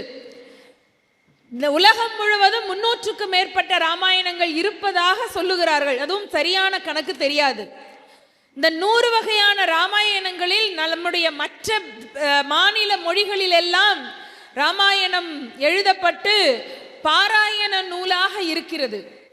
பாராயண நூலாக இருப்பதை தாண்டி பாராயண நூலாகவும் இருந்து கொண்டு நமக்கு படிப்பினை தருவதாகவும் இருந்து கொண்டு காலத்திற்கும் இலக்கிய தாகத்தை தீர்க்கக்கூடிய கங்காதேவியை போல இருக்கக்கூடியதாகவும் இருப்பது கம்பனுடைய காப்பியம் மட்டும்தான். இதை நாம பாராயணம் செய்யணும் நினைச்சா பாராயணம் செய்யலாம். இன்னைக்கும் இதுல உள்ள சுந்தரகாண்டத்தை பாராயணம் செய்வதுங்கிறது நம்மளுடைய மரபுல இருக்கிறது. ராமாயணம் முழுமையையும் புரட்டாசி மாதத்திலே எங்கள் செட்டிநாடு பகுதிகளில் ராமாயணம் முழுமையையும் பாராயணம் செய்வார்கள், ஏடெடுத்து வாசிப்பார்கள். படிப்பினையாக படிக்கணும் என்று சொன்னாலும் அதை ஒரு இலக்கியமாக நாம் படித்தால் அதிலே இருந்து வரும். அப்படி படிப்பினையாக வைத்து ஆராயக்கூடிய மேடைகளிலே இந்த மேடையும் ஒன்று. அதிலே கம்பனுடைய அந்த தம்பி முதல்ல சொன்னார் இல்லையா, பாயிரத்திலேயே அவன் தன்னுடைய நிலையை முதலிலே நமக்கு விளக்கி விடுகின்றான். இந்த மாதிரி ஒரு தரையில ஒரு பெரிய பொறியாளருடைய பிள்ளை, பொறியாளர்னு உருது மொழியில சொன்னா புரியாது, இன்ஜினியர் அப்படின்னு தமிழ்ல சொன்னா புரியும். ஒரு சிவில் இன்ஜினியர், கட்டடக்கலை நிபுணர், அவருடைய பிள்ளை ஒருத்தன். அப்பா என்ன பண்ணுவாரு, படத்தினுடைய வரைபடம் வரைவார்ல, வீடு கட்டுறதுக்கான வரைபடம், மேப் பிளான் வரைவாங்கல்ல, அதை பார்த்து வளர்ந்தவன். இவன் ஒரு 3 வயசு நல்ல சூட்டி வால் பையன். அவனே என்ன பண்றான், அப்பா வச்சிருக்கிற இந்த பேனா பென்சிலை எடுத்து வச்சு தரையில உக்காந்து இந்த வரையறதுக்கான அந்த கேம்பஸ் மாதிரி உள்ளதை எடுத்து வச்சு தரையை கீறான். இது வந்து வீடு, அதுல இது வாசல், இது வரவேற்பறைன்னு கட்டங்கட்டமா போட்டு கீறான். அது வந்து சரியான முறை அளவுல இருக்குமா? ஒன்னொன்னும் ஒவ்வொரு விதமான அளவுல இருக்கும் இல்லையா? அந்த வரைபடத்தை அடிப்படையா வச்சு வீடு வரைஞ்சோம்னா, வீடு கட்டினோம்னா வீட்டுக்குள்ள ஒருத்தரும் உள்ளே போக முடியாது, அவ்வளவுதான் இருக்கும். இந்த குழந்தை ஆர்வ கோளாறுல அப்பாவை பார்த்து வரையறதுக்கு பழகுது இல்ல, அது மாதிரி நான் வால்மீகி என்னும் என்னுடைய ஆதி கவியை பார்த்து எனக்கு தெரிந்த கவிதை மொழியிலே ராமாயணத்தை வடிக்கின்றேன். இதை பிற்காலத்திலே படித்து உணர்ந்த பெரிய ஞானிகள் அறிஞர்கள் படித்து கோபப்படாமல் இருக்க வேண்டும் என்று கம்பர் எழுதுகிறார். அறையும் ஆடரங்கும் பட பிள்ளைகள் தரையில் கீறிட தச்சரும் காய்வரோ இறையும் என் புன் கவி முறையின் நூல் தெரிந்தவர்கள் ஞானம் உள்ளவர்கள் முனிவரோ என்று எழுதுகிறார். முனி என்று சொன்னால் கோபப்படுதல் என்ற அர்த்தம். கோபப்படுவார்களோ என்று யாரு 10,000 சொச்சம் கவிதை எழுதிய கம்பன் தன்னுடைய பணிவை முதலிலே சொல்லுகிறார். ஒரு பெரிய சபையில இருக்கிற பொழுது பணிவாக நான் வணங்குகிறேன் அப்படின்னு சொல்றதுதான் முறைமை. இந்த ஒரு கேள்வி கேட்டார், பணிவுங்கிறதுக்கு ஒரு அவையடக்கத்துக்காக சொன்னாலும் கூட எந்த துணிச்சல்ல கம்பர் இதை எழுத தொடங்குகிறார் என்று சொன்னால் தன்னுடைய தமிழின் மீது இருக்கக்கூடிய ஆழமான நம்பிக்கையின் காரணமாகத்தான் எழுத தொடங்குகிறார். அதை நான் 100% ஒப்புக்கொள்ளுகிறேன். பணிவு வேற, பயம் வேறங்க.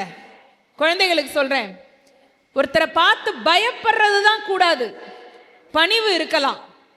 சரிங்களா?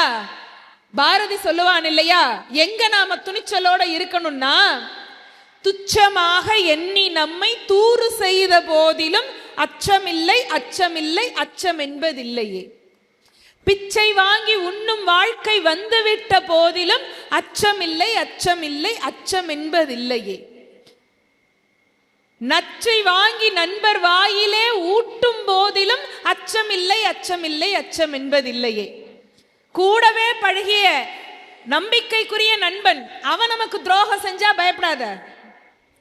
பொருளாதாரம் இன்னைக்கு இறங்கி போச்சா, அதை பத்தி கொஞ்சம் கூட பயப்படாத. அதுக்கு செல்வம்ங்கிறது உருண்டு ஓடுறது, இன்னைக்கு இருக்கும் நாளைக்கு மாறும்.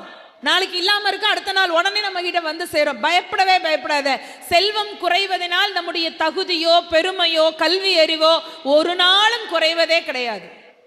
சரியா? நமக்கு இருக்கக்கூடிய சுயமரியாதையை ஒருத்தர் குறைக்கிற மாதிரி நடந்துக்கிறாங்கன்னு வச்சுக்கோங்களேன், நம்மை துச்சமா நினைச்சு நடத்துறாங்க, நமக்கு உரிய மரியாதை கொடுக்கலையா, பயப்படவே பயப்படாத. துச்சமாக எண்ணி நம்மை தூறு செய்த போதிலும், அவனுக்கு ஒரு காலம் வந்தா எனக்கு ஒரு காலம் வரும்டா, அப்ப வச்சு செய்யறேன்னு சொல்லக்கூடாது. அப்ப அவன் உணரட்டும், அவன் உணர்ந்துக்கோட்டும். இது எல்லாத்தையும் தாண்டியும் பாரதி சொன்ன வரியில் எனக்கு ரொம்ப பிடித்தது. நியாயமா என்ன கேட்டா அந்த வரியை கடைசியா போட்டிருக்கணும் நான் அவர்கிட்டயே சொல்லுவேன். என்னன்னா, உச்சி மீது வான் இடிந்து வீழுகின்ற போதிலும் அச்சமில்லை அச்சமில்லை அச்சம் என்பதில்லை. இந்த வானத்தை ஏமா சொன்னார் அவரு? மண்ணை சொல்லியிருக்கலாம், மழை வெள்ளம் வந்தா அதை அப்படி சொல்லியிருக்கலாம், காற்று நின்று போனா கூட பயப்படாத அப்படி சொல்லியிருக்கலாம். ஆனால் பாரதி வான் இடிந்து விழுந்த போதுன்னு சொன்னதுக்கு காரணமாக நான் நினைப்பது என்ன என்றால், இந்த உலகத்துல சாஸ்வதமானது நித்தியமானதுங்கிறது வானம் தான். ஐம்பூதங்கள்ல மற்றவை எல்லாம் மாறுபடக்கூடியவை. ஆகாயம்தான் முதலும் முடிவுமாக இருக்கக்கூடியது. அதற்கு தொடக்கமும் கிடையாது, முடிவும் கிடையாது. ஆகாயத்தில் இருந்த வெற்றிடத்திலே மாறுபாடு வந்த பொழுதுதான் வளி அழுத்தம், காற்று அழுத்தம்ங்கிறது வந்தது. காற்றிலே மாறுபாடு அழுத்தம் வந்த போதுதான் அது அணுவிலே மாற்றம் வந்து அதுல சப்தம் வந்தது. பிறகு அதிலே இருந்து அணுத்துகள்கள் ஒன்றாக சேர்ந்து மண் வந்தது. அதனுடைய அழுத்தம் அதிகமாகிற பொழுது அதிலே வெப்பம் வந்து நெருப்பு வந்தது. ஒவ்வொன்றாக வந்தது. இந்த ஐம்பூதங்கள்ல ஆதியில இருந்ததும் ஆகாயம்தான், நிறைவு வரைக்கும் இருக்க போறதும் ஆகாயம்தான். அப்ப ஒரு இடத்துல பூகம்பம் வந்தா இன்னொரு இடத்துல பூமியில நிலம் நல்லா தானே இருக்கும். அதை பத்தி கவலைப்படாத. ஒருத்தனுக்கு வந்து இன்னொருத்தனுக்கு ஆபத்து வராமல் கூட இந்த மண்ணுல போகலாம். எங்கேயோ ஒரு இடத்துல பாலைவனத்துல பஞ்சம் வரலாம், இன்னொரு பக்கம் மழை கொட்டி வெள்ளம் பெருக்கெடுத்து ஓடலாம், தண்ணீரே பஞ்சமே இல்லாத இடமும் வரலாம். இதெல்லாம் சரியாக இருக்கும். ஆனால் வானம் இடிந்து விழறதுங்கிறது பிரபஞ்சம் முடியறதுக்கான அறிகுறி. பாரதி என்ன சொல்றான்? வானமே இடிஞ்சு போனாலும் பிரபஞ்சமே அழிஞ்சு போனாலும் பயப்படாத. உச்சி மீது வான் இடிந்து வீழுகின்ற போதிலும் அச்சமில்லை அச்சமில்லை அச்சம் என்பதில்லை. அப்பவும் பயப்படாமல் இருப்பது என்பதற்கு பெயர்தான் துணிவு. அந்த துணிவு இந்த கதாபாத்திரங்கள்ல யாருக்கு இருந்தது அப்படின்னா, பணிவுக்கான பாத்திரங்கள் நிறைய. பரதன் பாசத்தினுடைய பணிவுதான். குகன் அவன் ஒரு பக்தியினுடைய பணிவுதான். சபரி மற்றும் ஒரு பக்தியினுடைய பணிவுதான். ஒவ்வொருவரும் ஒவ்வொரு விதமான பணிவுதான். ஏன், கதை நாயகனாக ராமன் கூட பணிவினுடைய அடையாளம்தான். ஆனால் அதே நேரத்தில் துணிவு என்று வந்த பொழுது அவங்க சொன்ன அங்கதன் ஜடாயுவும் ரொம்ப சரியான உதாரணம். காப்பியத்துல போர்க்களத்தை நீங்க பார்த்தீங்கன்னா அங்கதான் அந்த துணிச்சல்னா எப்படி இருக்கணும்னு தெரியும். சரியா? வீடனன் மீது இலக்குவன் மீது அம்பை தொடுக்கிறான் இந்திரஜித்தன். இலக்குவன் மீது அம்பை தொடுக்கிற பொழுது அனுமன் அவனை வந்து காப்பாற்ற வருகின்றான். பிறகு மீண்டும் வீடனன் குறுக்க வருகிறான். அவன் மீது அன்பு வரக்கூடாது என்று இலக்குவன் மீண்டும் வந்து தன்னை அந்த நாகபாசத்தை வாங்கி கொள்ளுகின்றான். ஏன் என்றால், வீடனனுக்கு ஒரு ஆபத்து வந்தால் ராமனுடைய வாக்கு பொய்த்துவிடும். அடைக்கலம்னு சொன்ன வாக்கை அண்ணன் காப்பாற்றுவதற்காக தன்னுடைய உயிரை கொடுப்பதற்கு துணிகின்றான் இலக்குவன். இப்படி போர்க்களத்தில் நிறைய பாத்திரங்கள். அதே மாதிரி இன்று போய் போருக்கு நாளை வா என்று சொன்னால் இன்னைக்கு போயிட்டு நாளைக்கு வான்னு சொல்றதுக்கு ஒரு பெரிய துணிச்சல் வேண்டும். கிடைச்ச வாய்ப்புல அப்படியே எதிரியை கொன்று அழித்து வெற்றியை எடுத்துக்கிட்டு வரணும்னு நினைக்காமல், யார் ஒருவன் எதிரிக்கும் சம வாய்ப்பை கொடுக்க வேண்டும் என்று நினைக்கின்றானோ அவன்தான் இருப்பதிலேயே பெரிய துணிச்சலுடைய வீரன், மகாவீரன். ராவணன் மறுநாள் சாகலங்க. முத நாள் எப்ப இன்னைக்கு போயிட்டு நாளைக்கு வான்னு சொன்னானோ அப்பவே அவனுக்கு உயிர் போயிருச்சு. எதையுமே அவன் பார்க்க மாட்டான். சுத்தி நிக்கிறவங்களை எல்லாம் கவனிக்க மாட்டான். யார பத்தியும் கவலைப்பட மாட்டான்.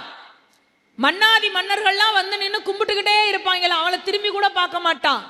தேவ மங்கையர்கள்லாம் வந்து நின்று பணிந்து கொண்டே இருப்பார்கள், அவங்கள பத்தி கண்டுக்கவே மாட்டான். ஆனால் இப்போ இந்த கீழே உள்ள மண்ணு என்னும் மங்கையை மட்டுமே அவன் தலை குனிஞ்சு பார்த்து போய்கிட்டே இருந்தான். அப்ப அந்த அளவிற்கு அவனுக்குள்ளே ஒரு நாணம் வருகிறது என்று சொன்னால், அந்த நாணத்தை உருவாக்கியது வீரனுக்கான துணிச்சல். அது ராமபிரானிடம் இருந்தது. ராமனுடைய பணிவு என்று இன்னொன்று பார்க்கலாம். இங்க இந்த இடத்துல ஆட்சி பொறுப்பு வந்ததை பற்றி நிறைய சொன்னார்கள். ஆட்சி பொறுப்பு வந்ததை கடைசியில மீண்டும் அயோத்திக்கு எல்லாரும் வரும் பொழுது தசரதன் வருகிறார். வந்து மேலுலகத்திலேருந்து வர்ற போது அப்பத்தான் அப்பாவும் பிள்ளையும் மீண்டும் சந்தித்துக் கொள்ளுகிறார்கள். தசரதனுக்கு ஈமக்கடன் செய்யும் வாய்ப்பு ராமனுக்கு இல்லாம போச்சு.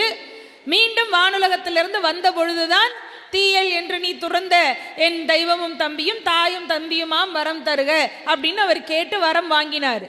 அப்ப வருவதாக ஒரு உரையாடல் சொல்லுகிறார் கம்பர். சொல்லுகிறார் என்னன்னா, நான் உன்னை கஷ்டப்படுத்திட்டேன்பான்னு தசரதன் சொல்லும் பொழுது ராமன் கிட்ட இருந்து வந்த பதில் என்ன தெரியுமா? தவறு என்னுடையதுதான்ப்பா, தவறு என்னுடையதுதான். ஏன் தெரியுமா?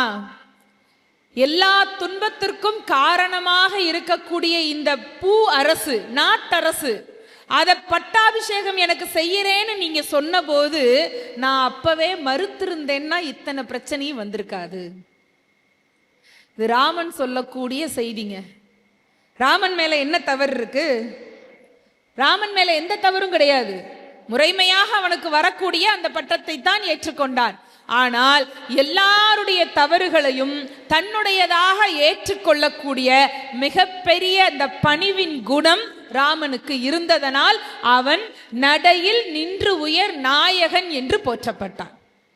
அந்த ராமனுடைய படையிலே ஒரு தொண்டனாக வீற்றிருந்த செயல்பட்ட அனுமனை இரண்டுக்குமே நாம உதாரணமாக சொல்லலாம். இருப்பதிலேயே அசகாய சூரன் ஆஞ்சநேய மூர்த்தி தான்.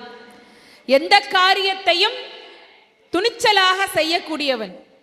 இலங்கைக்கு போகின்றான், தூதாக போகின்றான். போன இடத்துல ஒரு ஆபத்து வந்து விட்டது. பிள்ளைகள் கற்றுக்கொள்ள வேண்டிய செய்தி இதுதான். போன இடத்துல சொன்ன மாதிரியே நடக்கும்னு அர்த்தமே எடுத்துக்க கூடாது. சொல்லி கொடுத்த அறிவுரையும் கட்டி கொடுத்த கட்டுசோறும் எவ்வளவு நாளைக்கு வரும்னு கேட்பாங்க. எவ்வளவுதான் சூழல் மாறுபட்டாலும் அதற்கு ஏற்றாற் போல நம்மை தகவமைத்துக் கொள்ளக்கூடிய ஆற்றல் பிள்ளைகளுக்கு வேண்டும். அதனால அனுமன் இலங்கைக்கு போன போது திடீர்னு வால்ல தீ மூட்டுறாங்க, துவம்சம் பண்ணிட்டு வந்துட்டார். சீதையை பார்த்து கனையாழியையும் பெற்றுக்கொண்டு திரும்ப வருகிறார். மன்னிக்கணும், சுடாமணியையும் பெற்றுக்கொண்டு திரும்ப வருகிறார். அதை பெற்றுக்கொண்டு வந்ததை மீண்டும் இந்த பக்கம் அவருடைய தோழர்களோடு வந்து உட்கார்ந்த பொழுது என்ன நடந்தது என்று எல்லாரும் கேட்கிறார்கள். அப்ப அனுமன் சொன்னது என்னன்னா, சீதையினுடைய புனிதத்தன்மையை பற்றி சொல்லுகிறான். இலங்கையினுடைய அழகை பற்றி சொல்லுகிறான். சீதை இருக்கக்கூடிய நிலையை பற்றி சொல்லுகிறான். அவளிடம் அடையாளமாக அணிகலனை வாங்கி கொண்டு வந்ததை பற்றி சொல்லுகின்றான். விரைந்து போய் ராமனை சந்தித்து பணிய வேண்டும் என்று சொல்லுகிறானே தவிர அங்கே ஒரு பெரிய போரை வெற்றிகரமாக முடித்துவிட்டு வந்தேன் என்ற வார்த்தை, ஒரு வார்த்தை கூட அனுமனுடைய வாயிலிருந்து வரவே இல்லை. மற்ற எல்லாரும் ஜாம்பவான் உள்ளிட்ட மற்றவங்க எல்லாரும் எட்டி பார்க்கிறார்கள். அங்கே இலங்கை பக்கம் ஒரே புகமண்டலமா வந்துச்சான். அதை பார்த்து இவன் போன இடத்துல என்னமோ பெருசா வேலை பார்த்துட்டு வந்திருக்கிறான் என்பதை அவர்கள் யூகித்து கொண்டார்கள். அங்கே நடந்ததையெல்லாம் வீடனன் பின்னால் வந்து அடைக்கலம் அடைந்த பிறகு ராமனுக்கும் மற்றவர்களுக்கும் எடுத்து சொன்னான் என்றுதான் கம்பன் சொல்லுகிறாரே தவிர ஒரு நாளும் அனுமன் தான் செய்த துணிச்சலான எந்த போரை பற்றியோ, ராம காரியம் வெற்றி பெறுவதற்காக தான் செய்த தியாகங்களை பற்றியோ ஒரு அளவு கூட வாய் திறந்து பேசியதே இல்லை என்று சொன்னால் துணிச்சல் நிச்சயம் வேண்டும். துணிச்சல் தான் நம்மை ஆபத்திலே இருந்து காப்பாற்றும், துணிவுதான் நம்முடைய தன்மானத்தை தக்க வைத்துக் கொள்ளும், துணிவுதான் எதிரியிடம் நம்மை பற்றிய உயர்வான எண்ணத்தை கொண்டு போய் சேர்க்கும். ஆனால் அந்த துணிவு தேவைப்படும் இடத்தில் இருக்கலாமே தவிர அந்த துணிவிற்கும் அழகு பணிவாக இருப்பதுதான் என்பதனை அனுமன் உள்ளிட்ட பல பாத்திரங்கள் வாயிலாக கம்பன் காட்டுவதால் கம்பனில் நம்முடைய நெஞ்சம் கவரும் பண்பு என்பது துணிவை காட்டிலும் பணிவே என்று சொல்லி வாய்ப்புக்கு நன்றி கூறி நிறைவு செய்கிறேன். நன்றி, வணக்கம்.